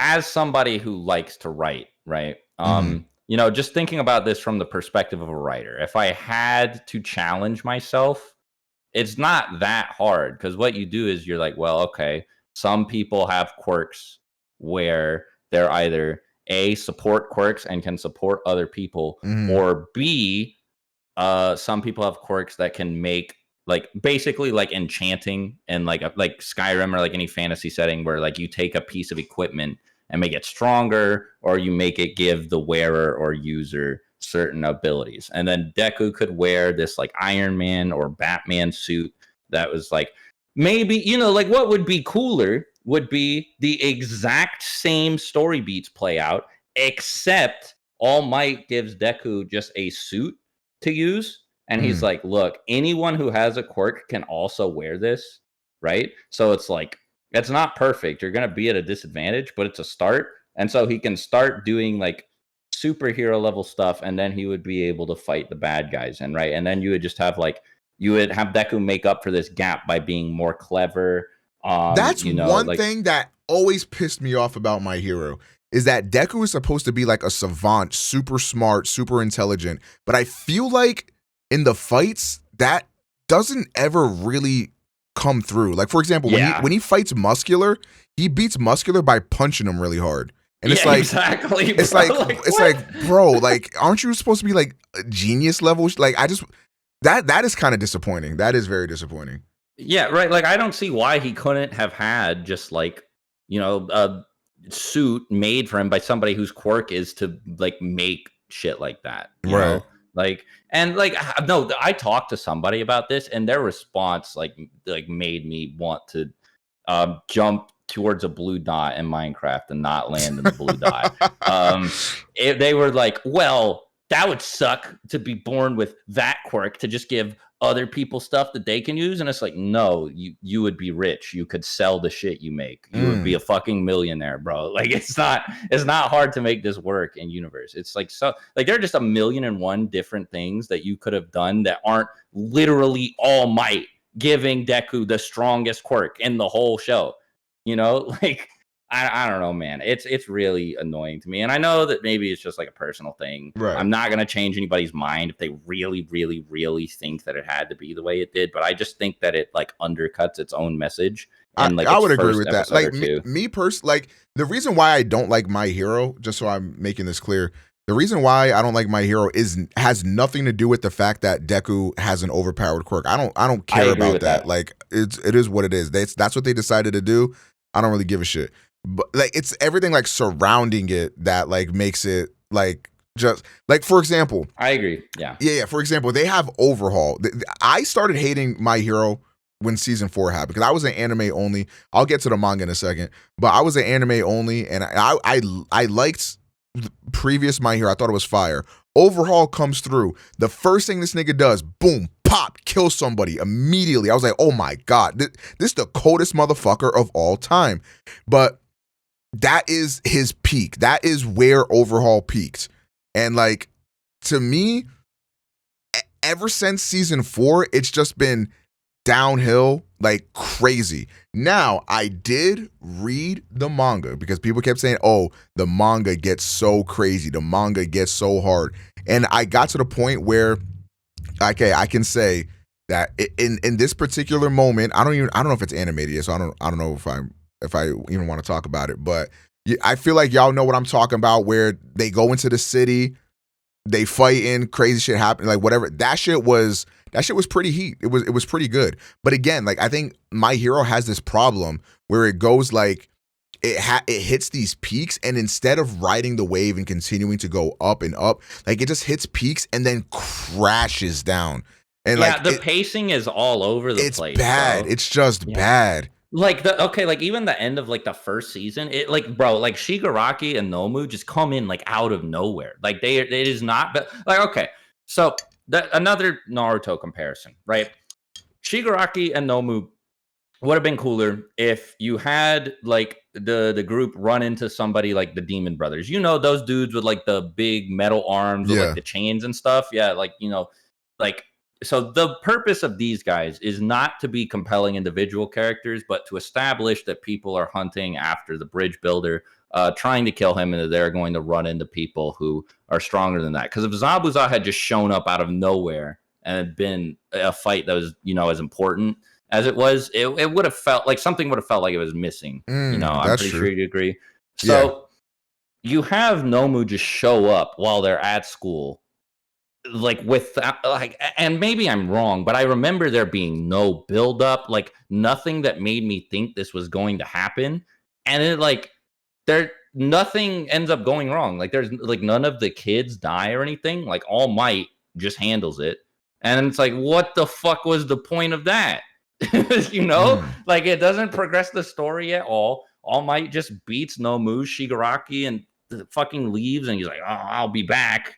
And then like whatever, they just go on to like they just go back to the plot that they were doing before. It's like I think that Horikoshi has this problem where he gets like I don't know. I'm assuming a lot here, but this is my headcanon, is that he like walks around and like listens to music and like comes up with badass fight scenes or whatever. Gets Hmm. really attached to those scenes, then constructs the story around those individual scenes. Because you can tell, like you said, there are peaks and then it just crashes. It feels like the things that are connecting the cool moments are just like things that he has to create in order to make like a coherent story so that he can get to these cool moments that he has on the back burner. That is Mm. how it feels to me, you know.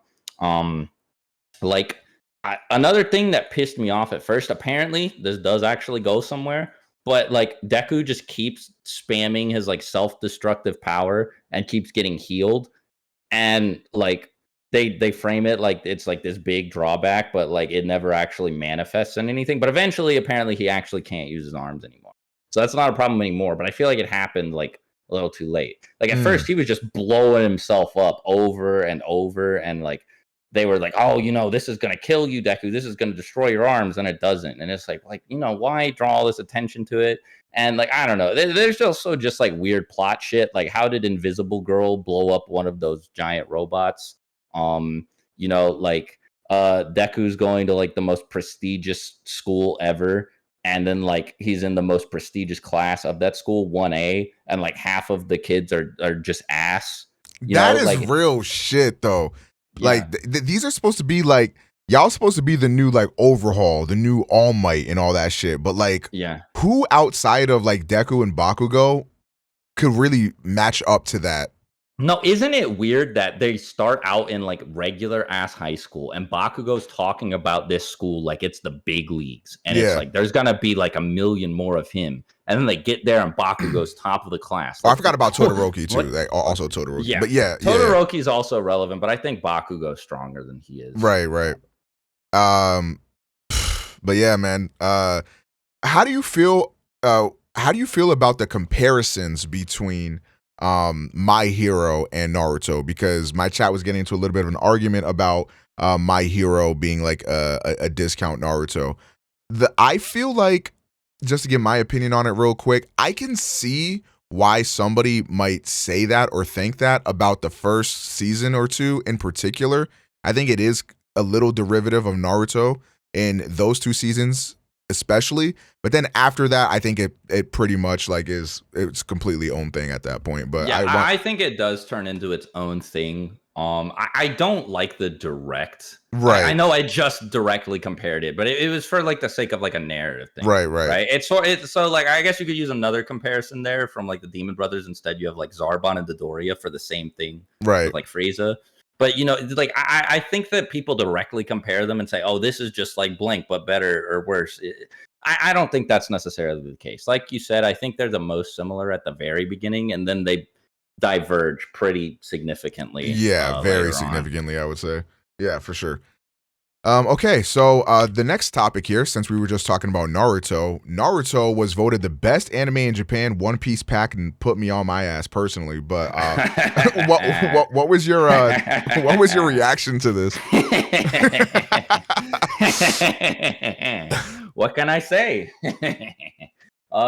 So all I hope this means is that we don't get a One Piece fighters instead of a Naruto fighters. I That hope part. that's how that If we get manifests. a One Piece fighters, I'm jumping out my window. Dead ass. No, like It's for done. real, bro. It's Y'all going are up. never hearing from me ever again, bro. If we get One Piece fighters instead of Naruto, and it makes me because at first I thought like people were like I was like, okay, y'all can have your dream, but like now a lot of people are convinced that it's actually gonna happen instead of Naruto, and I'm like, okay, now I'm a little bit worried, and if Loki. it does, I'm like, I feel like when I think about it more, I think it might be possible. Obviously, One Piece is not very popular like in the West, so maybe yeah. not. But at the same time, like Boruto is like pretty much failing in epic fashion. I don't think very many people like Boruto at all. Apparently, Boruto's anime does numbers, which is weird. Like apparently, Mm.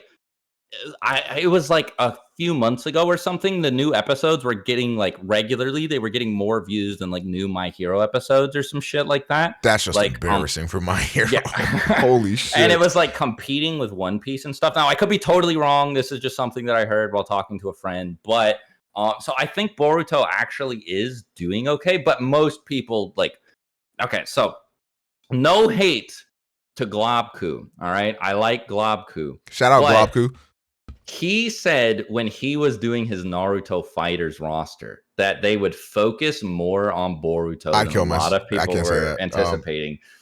In a No. video game, Yeah, in I would. GTA, you would walk into like Yeah, police. I'd walk into oncoming traffic in GTA for sure. Yeah, if that happened. He was like, yeah, they would use the Boruto designs for. I was like, you can't do that just No. because of Gaara, bro. Like, so I think that they would probably focus mostly on Shippuden, like DBFZ did with its launch roster, and Right. then maybe add Boruto characters as DLC. Like Ishiki and Momoshiki might be good DLC, though I could see one or both of them being in the base game, but it wouldn't be like everybody would be from like Boruto, right? Right.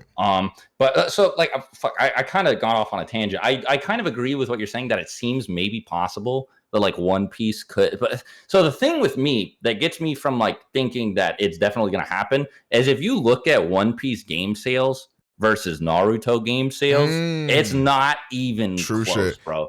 Now, let me go to vgcharts.com. Yeah, bro. I think a big reason why that happens too is again because of like how culturally impactful Naruto was like on the East and the West. Like obviously Naruto is huge on the West. Motherfuckers love Naruto. Whereas like One Piece has failed to capture that same level of ubiquity that it has in like Japan and stuff like that. But yeah, Naruto, I just feel like Naruto is a guaranteed easy way to print money, but at the same time, I feel like Boruto doesn't really have a level like you saying is doing numbers and stuff, but it still doesn't feel like it has that level of hype.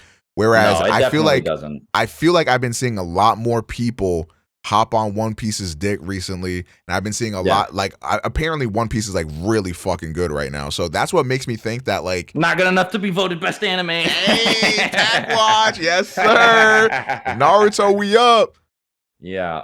So here I have the VG charts numbers up right now. All right. So let me also look up Tekken real quick for comparison, just so I know like we all know that we're talking about like big boy games as competition. Okay. So the entire One Piece Pirate Warriors franchise has a combined 6 million sales, with the highest selling one being Pirate Warriors 4 at 2 million. And that is the highest selling One Piece game, 2 million copies. Right. Burning Blood, I think, is like under 650,000. It looks like, which is that can't be right. That has to be underreported.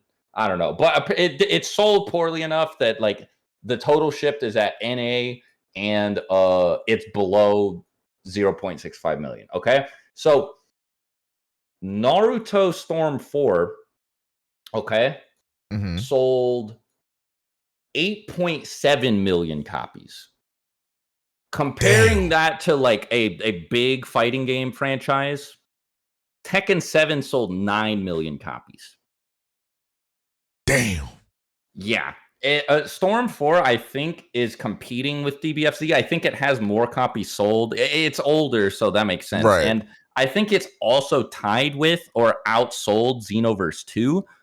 Wait, and both really? of those came out in the same year. Yeah, let me look up Dragon damn. Ball. Because I know Xenoverse 2 did numbers. Like, motherfuckers was loving Xenoverse. Yeah, Xenoverse 2, the last reported sales numbers, 8 million. So, Storm 4 is at 8.7. Again, Xenoverse 2 came out a little bit later in the year, so like maybe that has something to do with it. And Storm 4 got like re-released, but I don't know if the re-release did that much to bump it personally. So like Storm 4 actually has like crazy sales numbers.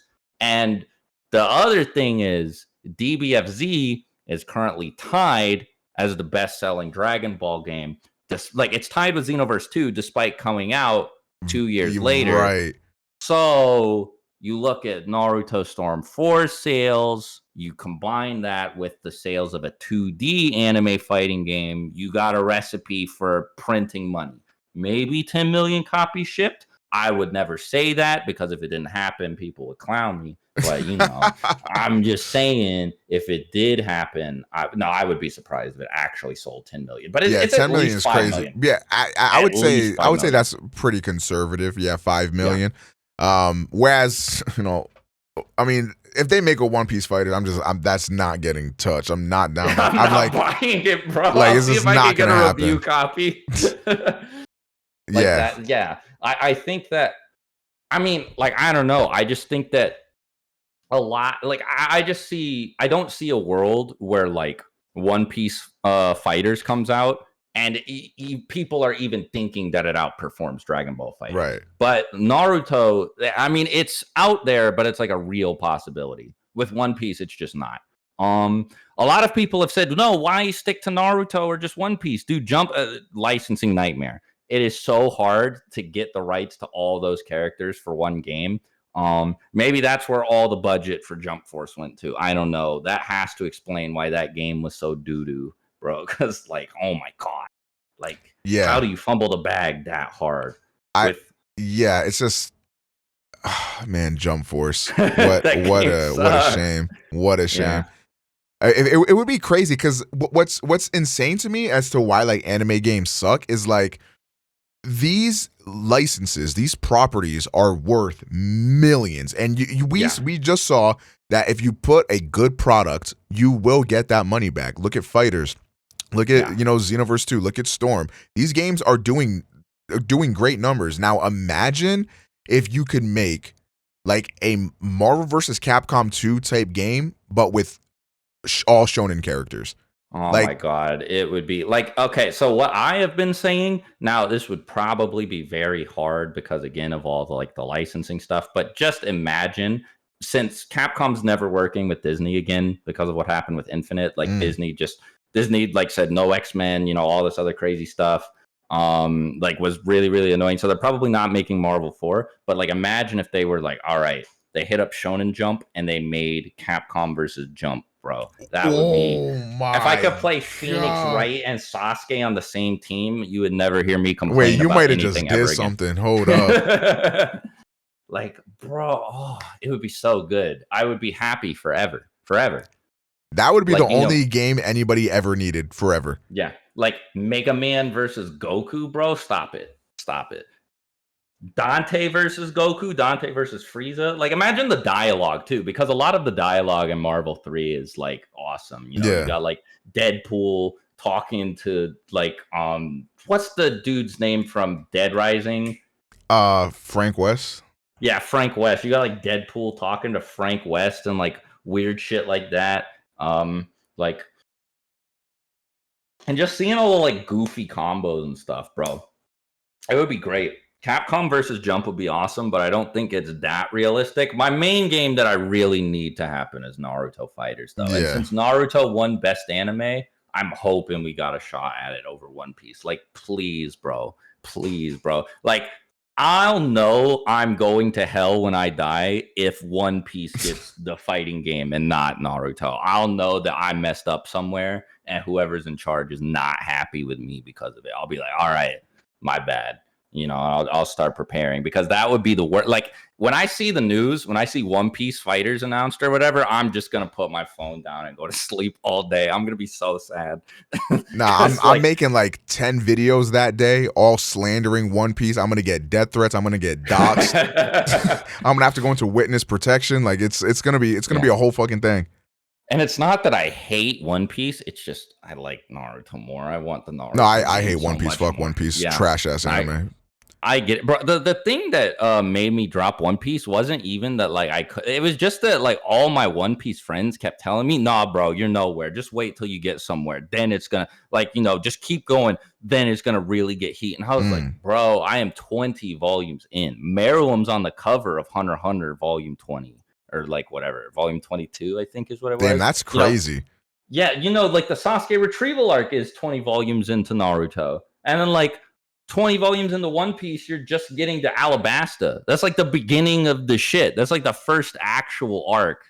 And it's like, really? It took that long, bro? Like, so I was just like, no, I can't do this if y'all are going to keep telling me that. I liked it enough from what I read. I think it's better than all the new age stuff I've seen, like Demon Slayer, My Hero, Black Clover. I don't know if Attack on Titan counts as new age. I like Attack on Titan way more than One Piece, though. Damn, you've chose some real stinkers for new age. Have you watched Vinland Saga? No, I haven't seen Vinland Saga. I've heard it's decent though. Yeah, see, you gotta watch shit like Vinland Saga, like Mob Psycho, like actual. Oh yeah, anything made by one doesn't count. That's, okay, yeah, because Mob Psycho is peak. Speaking of, the October anime season is upon us, my boy.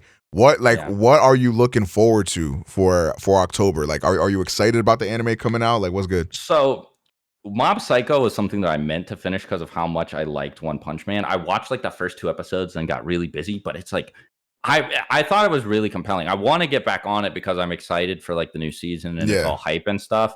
What else is coming out around now? Because like, so there's Mob Psychos. Then the new season. Bleach is coming back too, right? Yeah. Peak fucking fiction. Bleach. Okay, absolutely. so I'm probably gonna try to read back through Bleach again to catch up, so that I can watch the anime. Apparently, Kubo has said something alluding to maybe changing some of the things that's what I've been hearing about the 1,000-Year Blood War. Yeah. So, like, if that happens, then like, bro, and then I can start making Bleach videos, maybe capitalize on the hype. Expand the size of my box. Swag Kage dick riding finna go crazy with Bleach content. I'll tell you that much. And then another big one, Chainsaw Man. Have you read Chainsaw Man? No, I haven't read Chainsaw Man, but it seems like it's up my alley. The thing that The funny story, I was like really committed to I was like, all right, I'm gonna pick up Chainsaw Man, and then I saw like the clip of all the guys barking for Makima in the room, and I couldn't do it, bro. Like, I sound like I'm joking, but I'm being dead ass with you. That is what kept me from doing it. It seems cool though. Like, a lot of the stuff that I've heard about it and the things that people compare it to make me interested in it. But no, I haven't read Chainsaw Man yet. It's interesting because I know you're more of a manga reader than me. Like, when I read manga, I find it very hard to like really get attached when I'm reading a manga. I really need like an anime. The perfect example is Jujutsu Kaisen, because I read Jujutsu Kaisen and everybody was dick riding, but when I was reading, I was like, I don't see what's so special about this. Like, I'm not really that sold. The anime came out and now I am a Jujutsu Kaisen dick rider. I kind of feel somewhat similar about Chainsaw Man. I'm like, Chainsaw Man's cool. One thing about Chainsaw Man is the pacing is fucking breakneck speed. Like, that anime does not take a break at fucking all, which makes me a little bit concerned because Chainsaw Man's only going to be 12 episodes for the first season. And it feels like there's just not a good point to really pause at. But Yeah. whatever. We'll see what they decide to do. But Oh wait, if this is the first season of Chainsaw Man yeah. getting animated, I'll probably check it out. That's actually cool. Yeah. Yeah, Because so I mean, I feel you sometimes. Like it's a lot easier for me to consume like an anime than a manga. exactly. So I'm hoping that once I see Chainsaw Man animated, it'll do something similar that Jujutsu Kaisen did, where I was like, okay, now I love Jujutsu Kaisen. Maybe something similar will happen to Chainsaw Man. But we'll see. The animation, PV, whatever the fucks they be doing, them shits look pretty fire. So Yeah. I'm excited. We got some good fucking anime on our plates here. Yeah, I hope I can because man, the thing that keeps me from checking out new anime is like lately, all the stuff that people keep trying to put me on, like the really popular shit, like My Hero, ass. Demon That Slayer, sucks. ass, That bro. sucks. And then like the people when I heard about Black Clover, it was like I kind of Yeah. people were already saying it was bad, but I checked it out because I really like fantasy settings. Yeah. Like a lot. I really like fantasy. And then I was like, bro, this sucks. It happened also with Fairy Tail back when Fairy Tail was popular. I tried Damn, to check that's it out. back. And I was That's like, a throwback. yeah, that was forever ago. That was like 2014. And people were like, bro, Fairy Tail is it. It's the new Naruto Dragon Ball. It's going to be, the first of the new big three. And I checked it out. I was like, yeah, big three. I don't know. Ass, Yeah. whatever. It was bad. Yeah. it was so bad, bro. Like I couldn't get through like 6 episodes of Fairy Tail. I don't see anybody still gassing it up either. So I think everybody knows it's not good. I was just about to ask him about this. So speaking of new anime, have you seen Spy Family?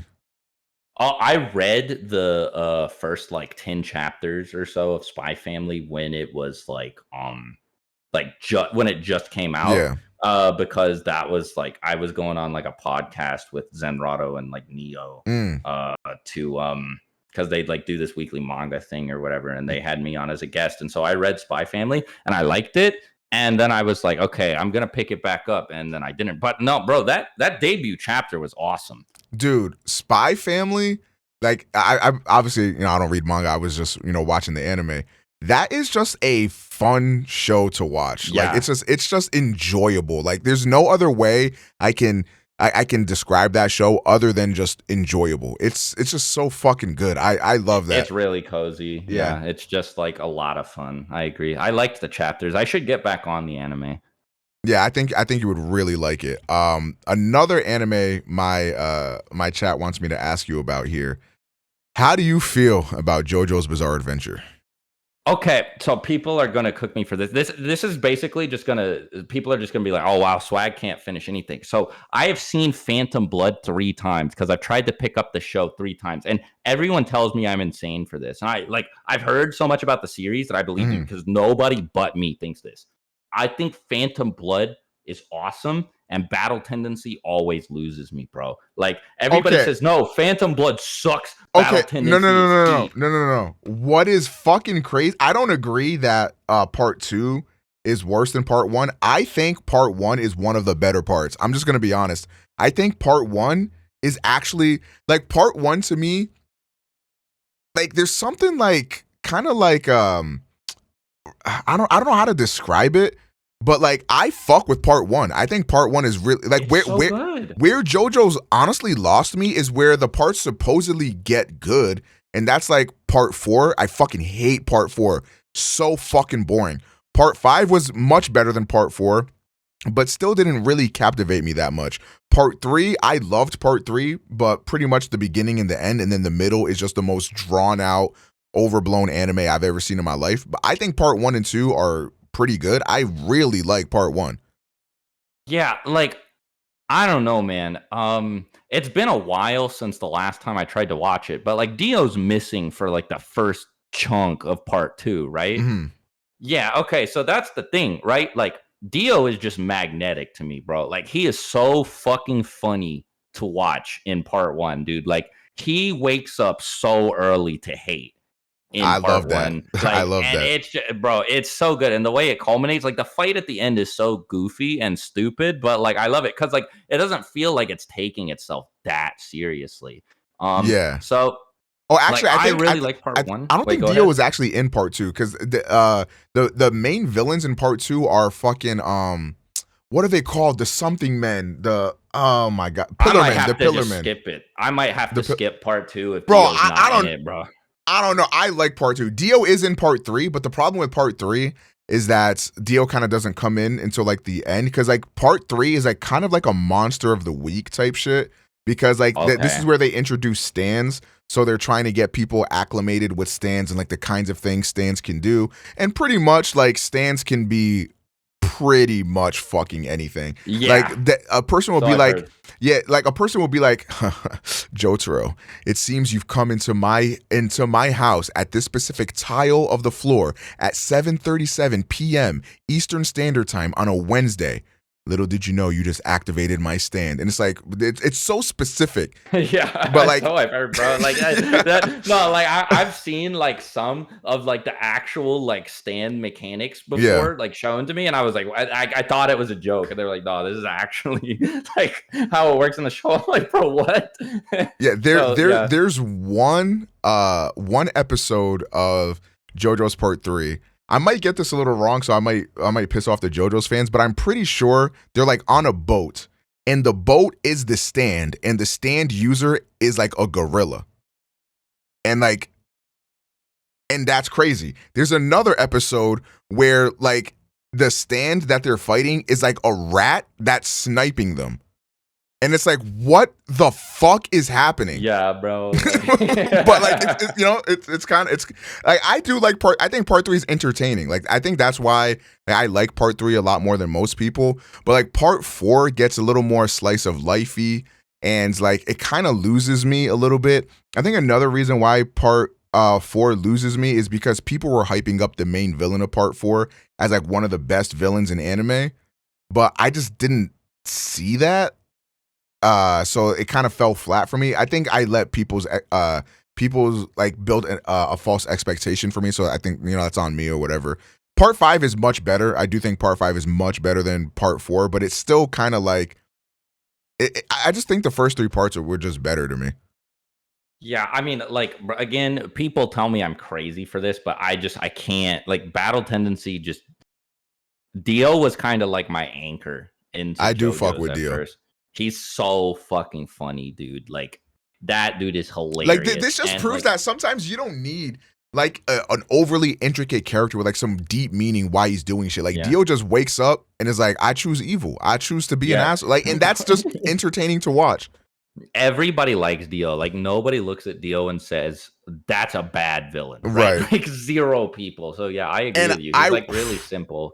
if you do ever end up picking up JoJo's, I'm like probably number 1 JoJo's hater of all time. However, the last few episodes of part 3 are pretty fucking peak. Like that shit All was right. fire. I'm not even All gonna right. lie. I will take another look at it eventually. I think Bleach, just Yeah. monetarily makes the most sense Oh, to absolutely. pick up Yeah. soon. Yeah. Go ahead But and do that. Go ahead and do that. yeah, all right. I have the first 2 like manga box sets. I need to get number 3. Well, when does the 1,000-Year Blood War start? Like what chapter or volume? I don't know which chapter, unfortunately, but yeah, I wouldn't be able to. How Maybe somebody long in the is chat. it? It's pretty long, I'm pretty sure. So yeah, I think box set 3 is 1,000-Year Blood War arc. I think I could be wrong. I don't know. Okay. I mean, if that's it, then I just have to read the first 2 box sets, and then I'm like caught up for the anime. Because I know, like I was actually shopping around for. Apparently, it starts volume 53 or 55 is when the Blood War arc starts. So I was shopping around for the big manga boxes, and I'm pretty sure, like part 3, the third volume it's showing like all the 1,000-Year Blood War arc villains and characters and shit on it. So I'm pretty sure that's when it starts. Okay, cool. Okay. And our last topic for the day, let's go ahead and talk about, long distance relationships. The reason why I wanted to talk about this is because I have some viewers that are in long distance relationships. I feel like long distance relationships are pretty common in today's day and age. However, I don't think I've ever seen a long distance relationship be as successful as like yours is, you and your girlfriend have been together, or fiance, my fault, have been together for so long. And like I've seen that like whole thing, like I've seen it from start to where it is now. And it's like it's a beautiful relationship to watch flourish. So I wanted to like highlight that because, I think it's really beautiful to have a relationship last that long. I think it's even more impressive that it started off long distance. And I think a lot of people are going to be able to relate to you on this. And I just wanted to like pick your brain about the trials and tribulations of a long distance relationship, the positives, the negatives, the kinds of things you had to go through with one. So if you wanted to just, I don't know, go ahead Yeah. and take it away here. So, obviously, it's harder than like a regular relationship because you don't get to physically interact with the person, and that's like a big part of dating. Um, but I mean, like the first thing though is like people like bro, people hate on long distance relationships, bro. Mm, Like people will just be like, oh, well, like people make so much fun of them. Do not listen to that stuff, bro. It is totally valid. Like I think that it's like, I mean, I don't know how many people or how many of the people that I see do this are being like totally sincere and how many of them are just joking. But I don't think there's anything wrong with like finding somebody online, right. considering like your scope is so much broader at that point. You're so much less limited. And like if you guys have the means or believe you will eventually have the means to like meet each other, maybe like move in together or something, like at some point, like just keep going with it, bro, because it was definitely worth it with Alyssa and I. Like Mm, we met in 2015 and are still together. She didn't move in until 2018. So like if you're just now getting into a long distance relationship, like really like don't sweat it. Like if it feels like, oh, we're never gonna like don't worry about it. Cause like I know some people who have been in long distance relationships that cut it off because they didn't think it would ever go anywhere or like wasn't feasible and they're like kicking themselves now, yeah. right? So like don't let that be the only because like here's the thing, right? It's easy to say that if you don't know, but I do know because I've been through it and it was like tough. We were like Mm, worried that it was just, impractical. It wasn't going to go anywhere. And like, I am fortunate enough that I had like, by the time, she moved in, my YouTube channel had, become successful and stuff. Like when we right. met, I didn't have this whole YouTube thing going on. She was here with me as it like started to form and as the size of the channel started to grow.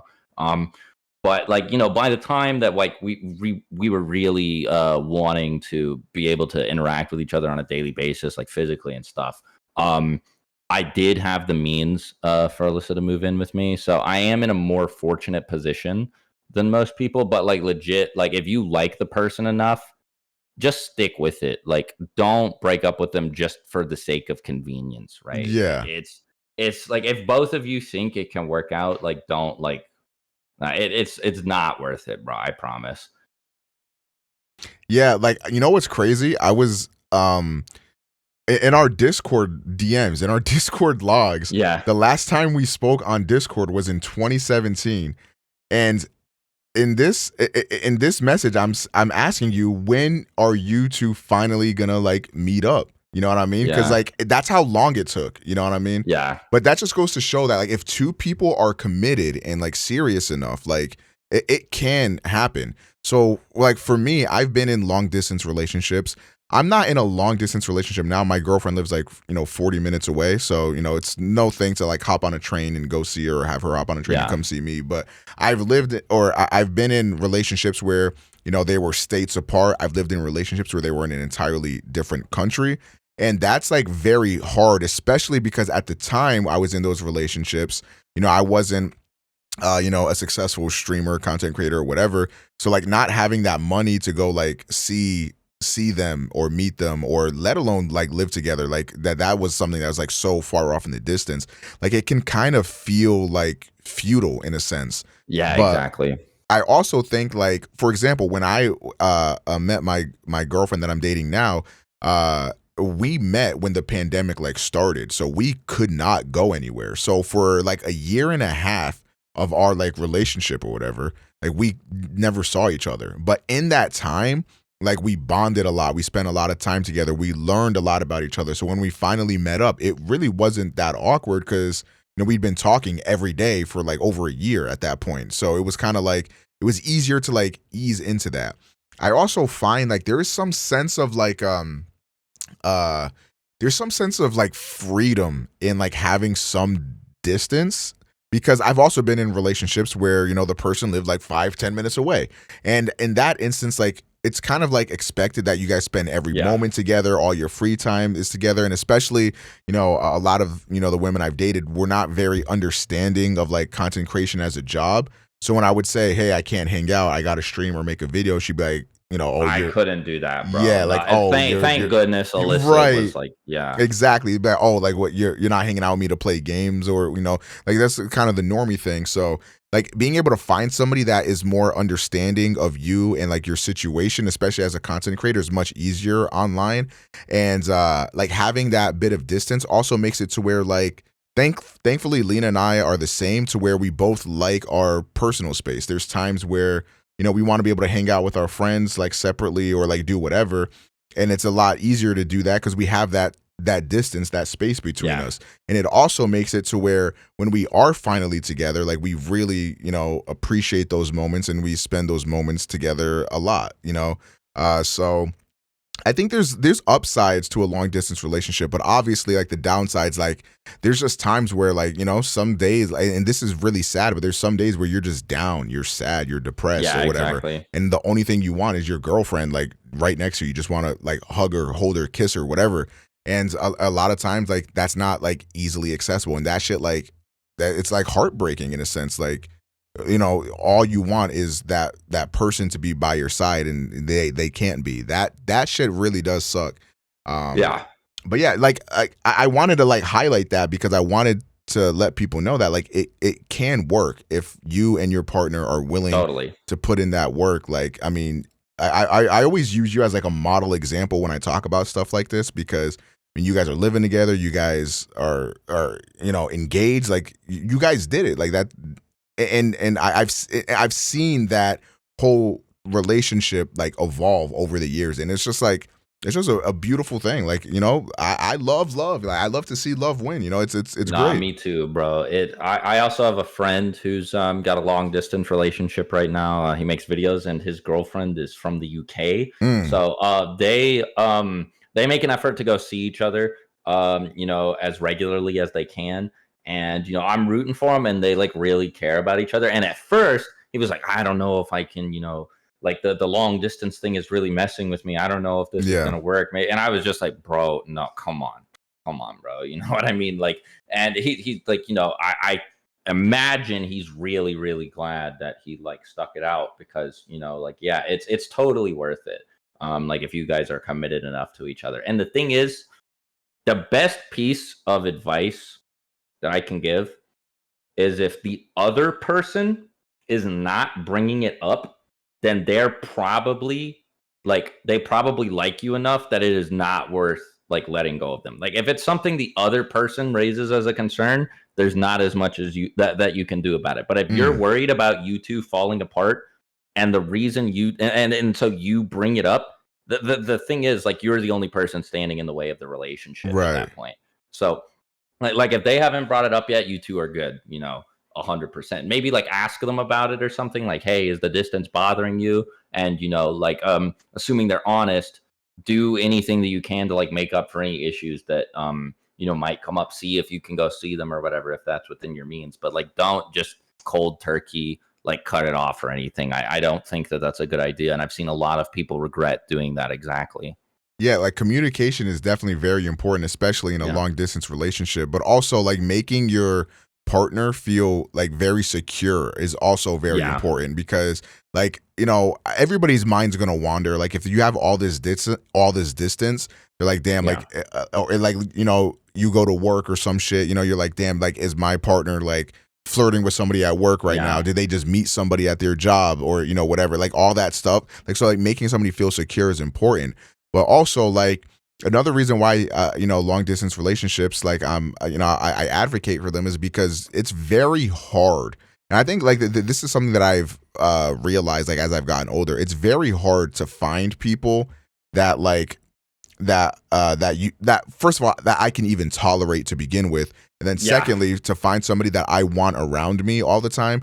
Like, it's almost impossible to do that. Like, I've tried dating apps, I've tried dating people, like, you know, that are living in my city, all that stuff, and it's very difficult to have somebody like fire on all cylinders and be a good fit for me, especially because I live an unorthodox lifestyle. You know, I'm a streamer, like all that shit. It's hard to Yeah, get people exactly. to understand that. So having the scope broadened a little bit, and I would even say like I'm incredibly lucky that I found someone that is this close to me, that understands everything and that is like a really good fit for me.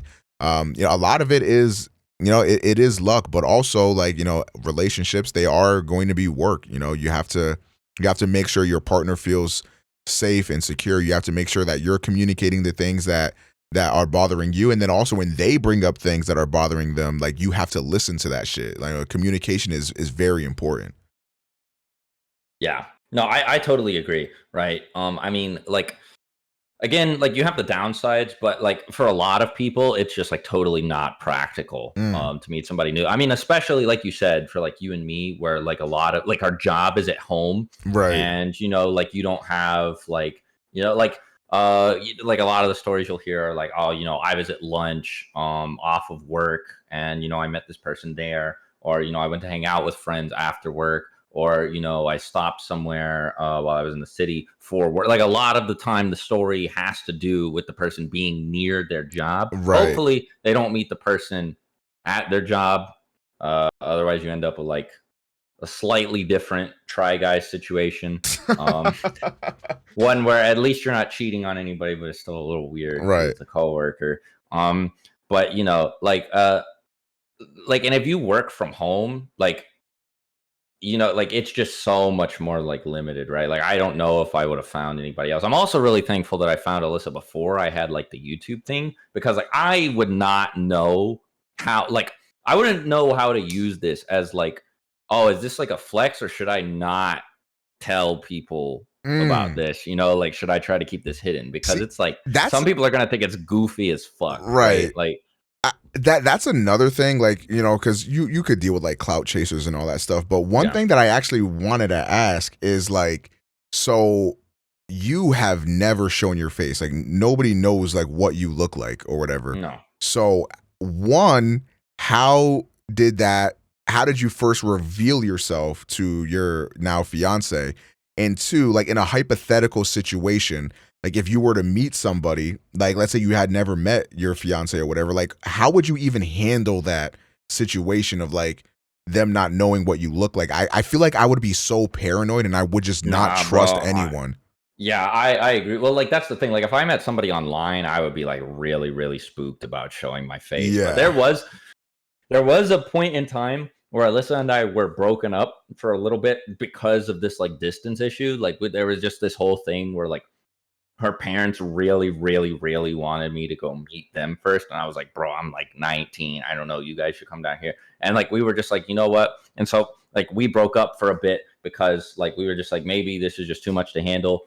And that shit sucked, by the way. That is one of the main reasons I think that people should just stick it through if you really, really like the person. Cause Yeah. I was like, oh my God, I was down horrendous, bro. I was struggling during that week. But during that week, I started talking to this one girl, and like it wasn't like there was anything wrong with her or whatever.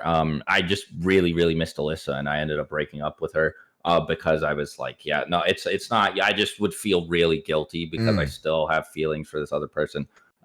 If we stayed together, but I sent her my face, and I was like paranoid for a while that shit was gonna get leaked. Eventually, I was just like, all right, I guess if she posts it, it's whatever. People will just know what I look like. But for a minute, I was just like, oh no, I don't know what's gonna happen.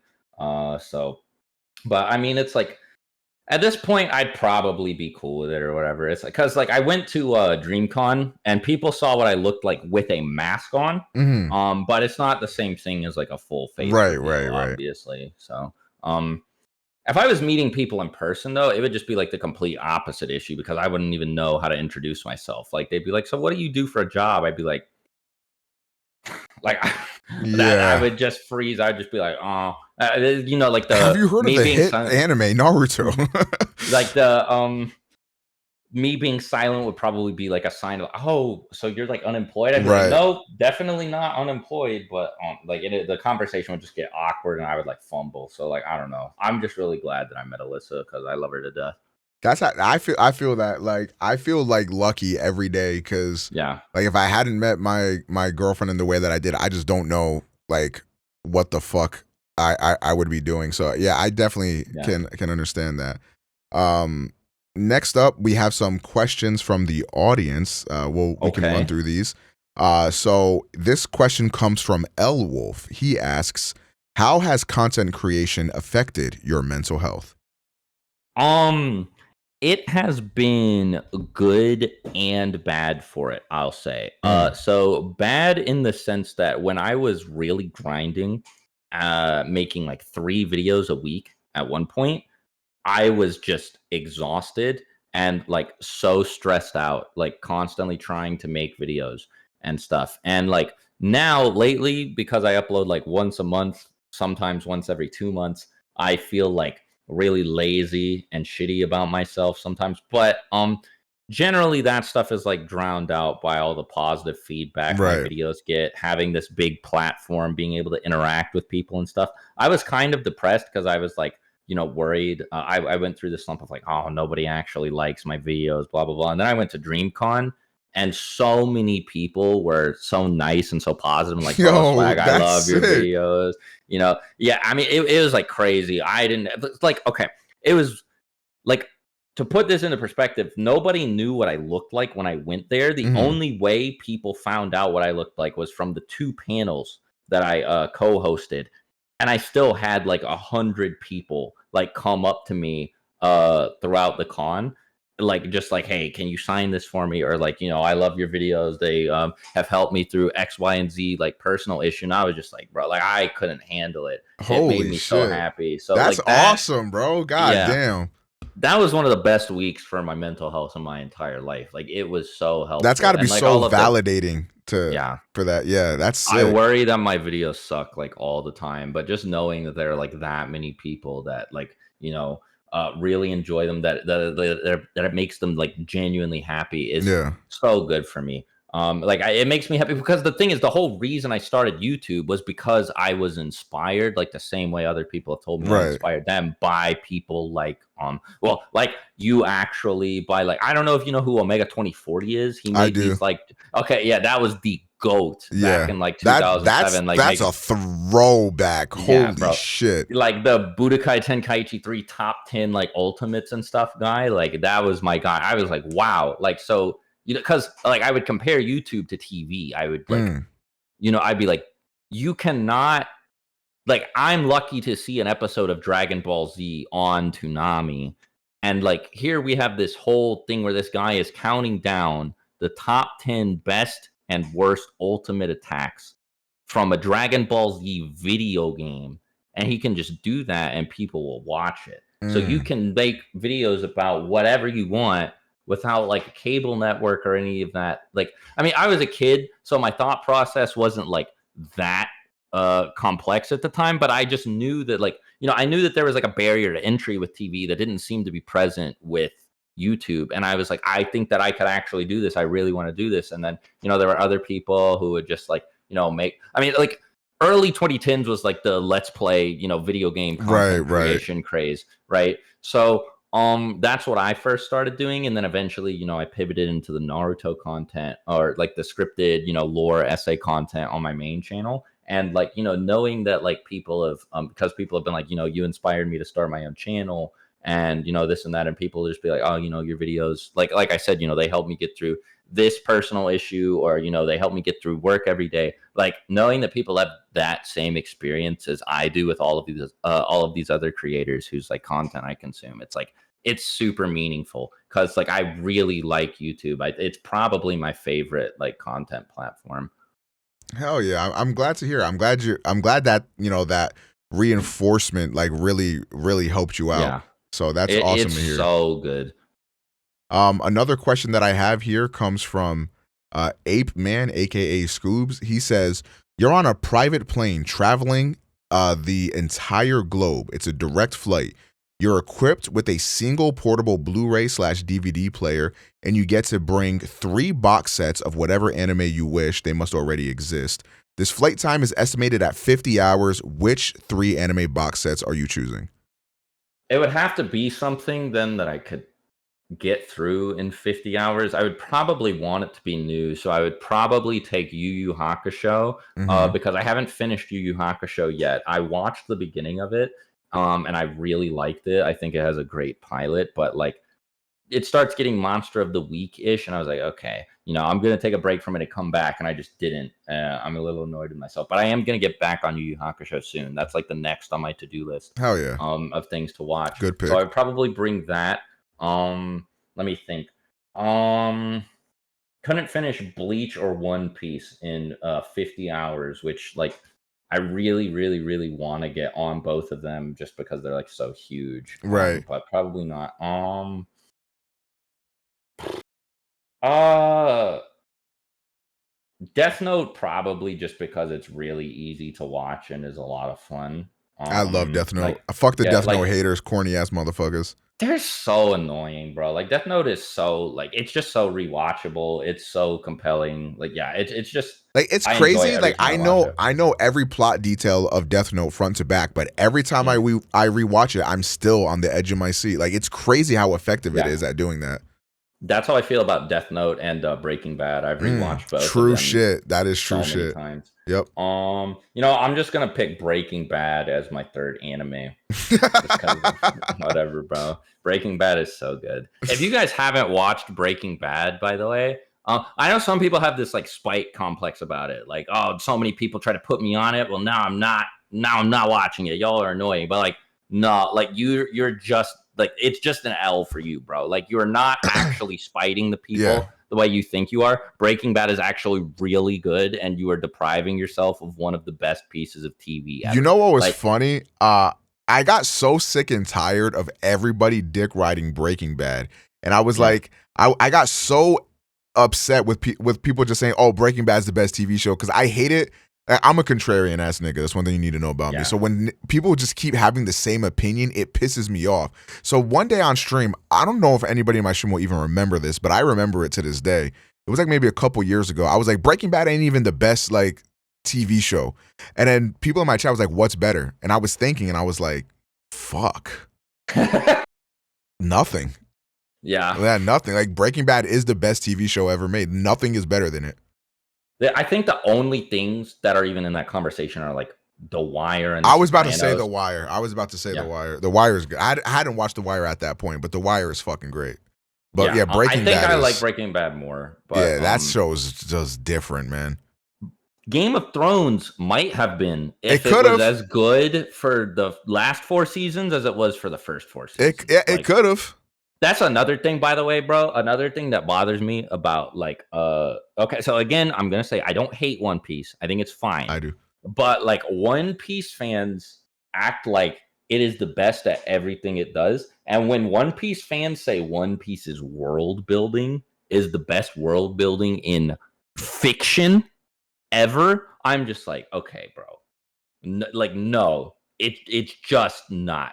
The world building in Game of Thrones is like next level, bro. Yeah. Like that, like okay, like you go back and you rewatch Game of Thrones, and you're like, wait, like they're talking about characters who like a million things about. Like, spoilers if you haven't seen the show or finished it yet. Like Jon Snow's dad, Rhaegar Targaryen, gets Yeah. brought up in like the first episode like a billion times. Like that whole thing about him, like Robert's rebellion and like the Mad Yep. King and all this stuff you find out about Jaime later. Like it's all recontextualized by stuff you find out later. So you can tell that like George R.R. Martin, like bro, like he thought that like it's so fleshed out. Like it feels like a real place. Westeros. I mean, like the whole world of Game of Thrones, Yep. like I agree. Westeros, Essos, all of that stuff. Like, and for people to say One Piece, which is like got like butt chocolate island and shit like that, bro, I'm just like, bro, look, it's the world building in One Piece is like good. I'm not going to say it's like bad or anything, but to say it's the best world building in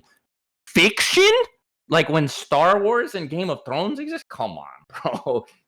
Like okay, the world building in Star Wars was so good that with 3 movies, they have made like 1,000 games, books, TV shows, like you name it, right? Like people keep making shit about like doesn't fucking the guy that Han kills Greedo, doesn't he have like his own book or whatever? Like, I don't know. I don't know if One Piece is competing with like that level of world building where like Greedo has his own book.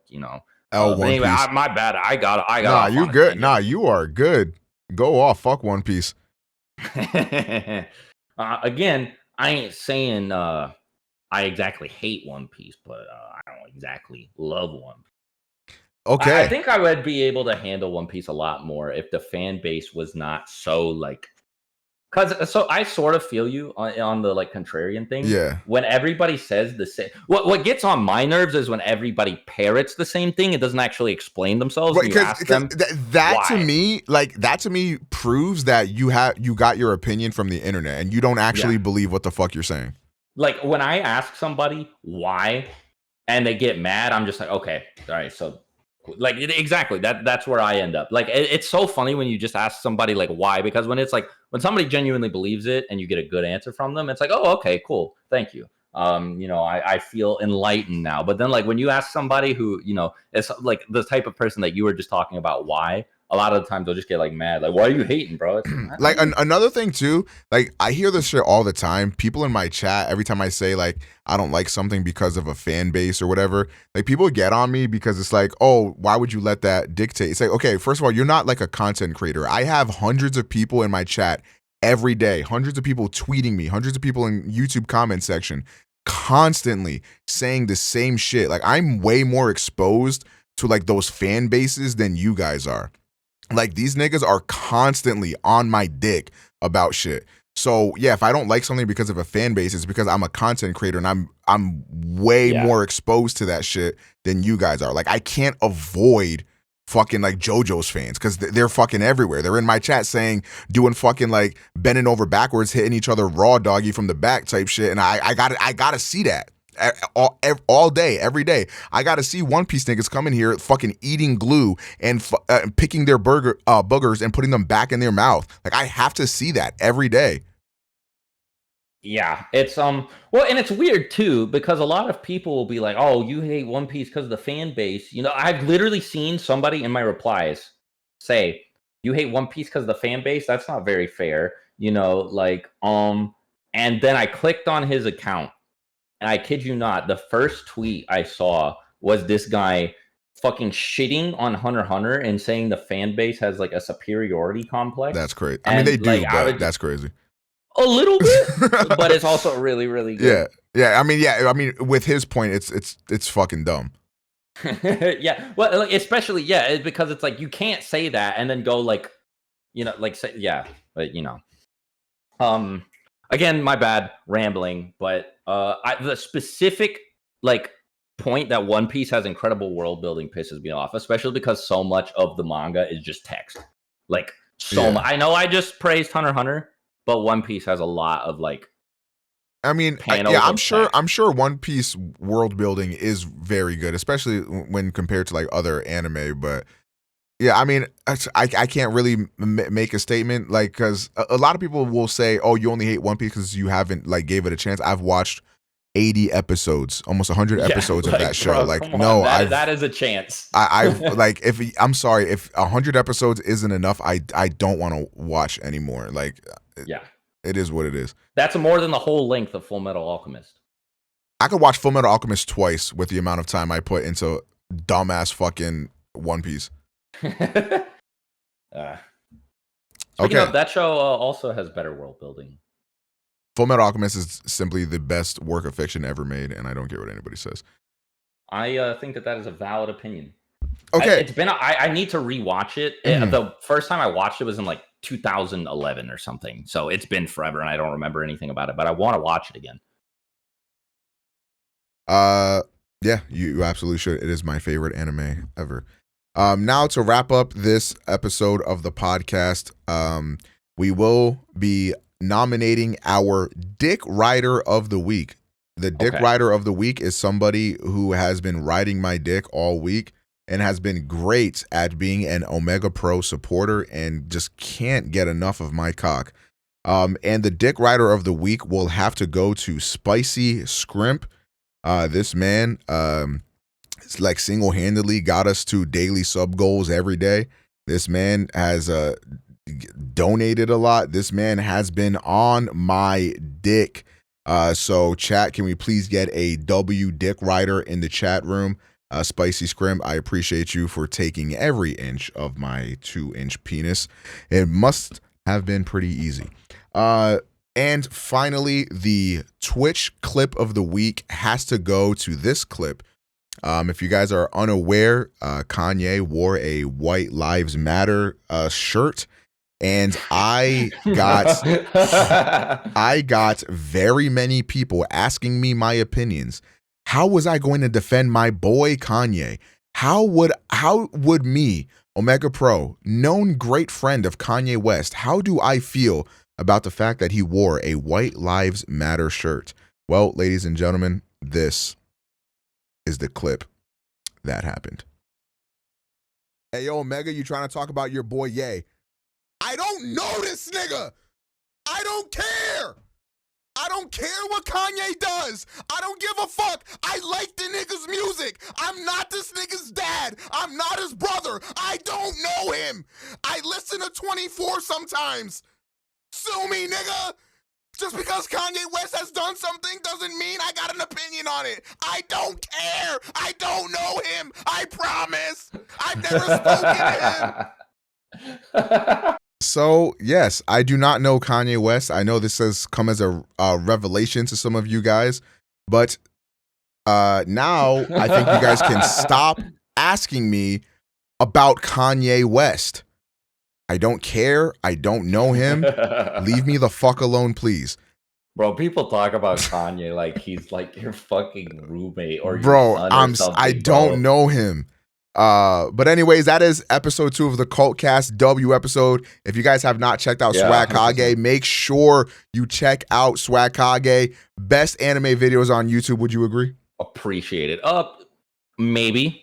Don't Probably. be humble. Okay. If you have anything else you'd like to say, Swag, the floor is yours. Go ahead, spit your shit, King. I would just like to thank OmegaPro for having me on. I would also like to say, for y'all who don't know, which is actually probably a lot of y'all, Omega and I go way back. I owe him like a lot. So he basically like mentored me through like the first like year and a half of me making YouTube videos on like the Swag Kage channel, right? Like, bro, I don't remember how we met. I think it was like the first time you added me. It was back when like Skype was a thing when you first added me. It was because I was wasn't it when I was like 13 or something, and I did the catfish thing in your chat, and like you and Toasty just threw me a call. You guys were like, "Why are you doing this, bro? Like, why are you convincing people?" Yo, I think I was like trolling people in the chat. I was like catfishing them or something, bro. I was like 13 though. I was mad young, and then I would just like message you guys occasionally, and then like I don't remember, but like we interacted on and off since then. But like I just hit him up, and I was like, "Yeah, I'm making this like video essay channel," and I like showed him some videos. He was like, "No, bro, these are like really, really, really good." And very fire. I saw the potential immediately. Like you had it.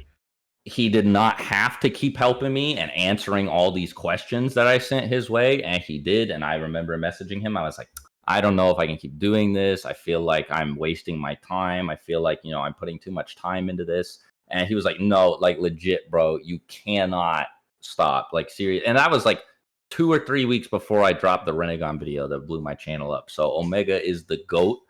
I will always remember how much he helped me. And if you guys like my videos, you guys better appreciate him just a little bit more. W's. Hey man, look, you can say all that, but at the end of the day, you were busting your ass making those videos. You made those videos what they were. So any amount of whatever the fuck you just gave me, you got to give yourself that tenfold because you're the one killing it. You're the one doing all that shit. I was just there to say, hey man, don't give up. I would have done it to anybody. I would not do that to anybody. Please do not message me. But Cult Cast episode 2 is a wrap. Thank you, Swag Kage, for coming on. Yeah, All his absolutely. links will be in the description. Thank you guys for watching, and I'll catch you next week for another Cult Cast. Bye.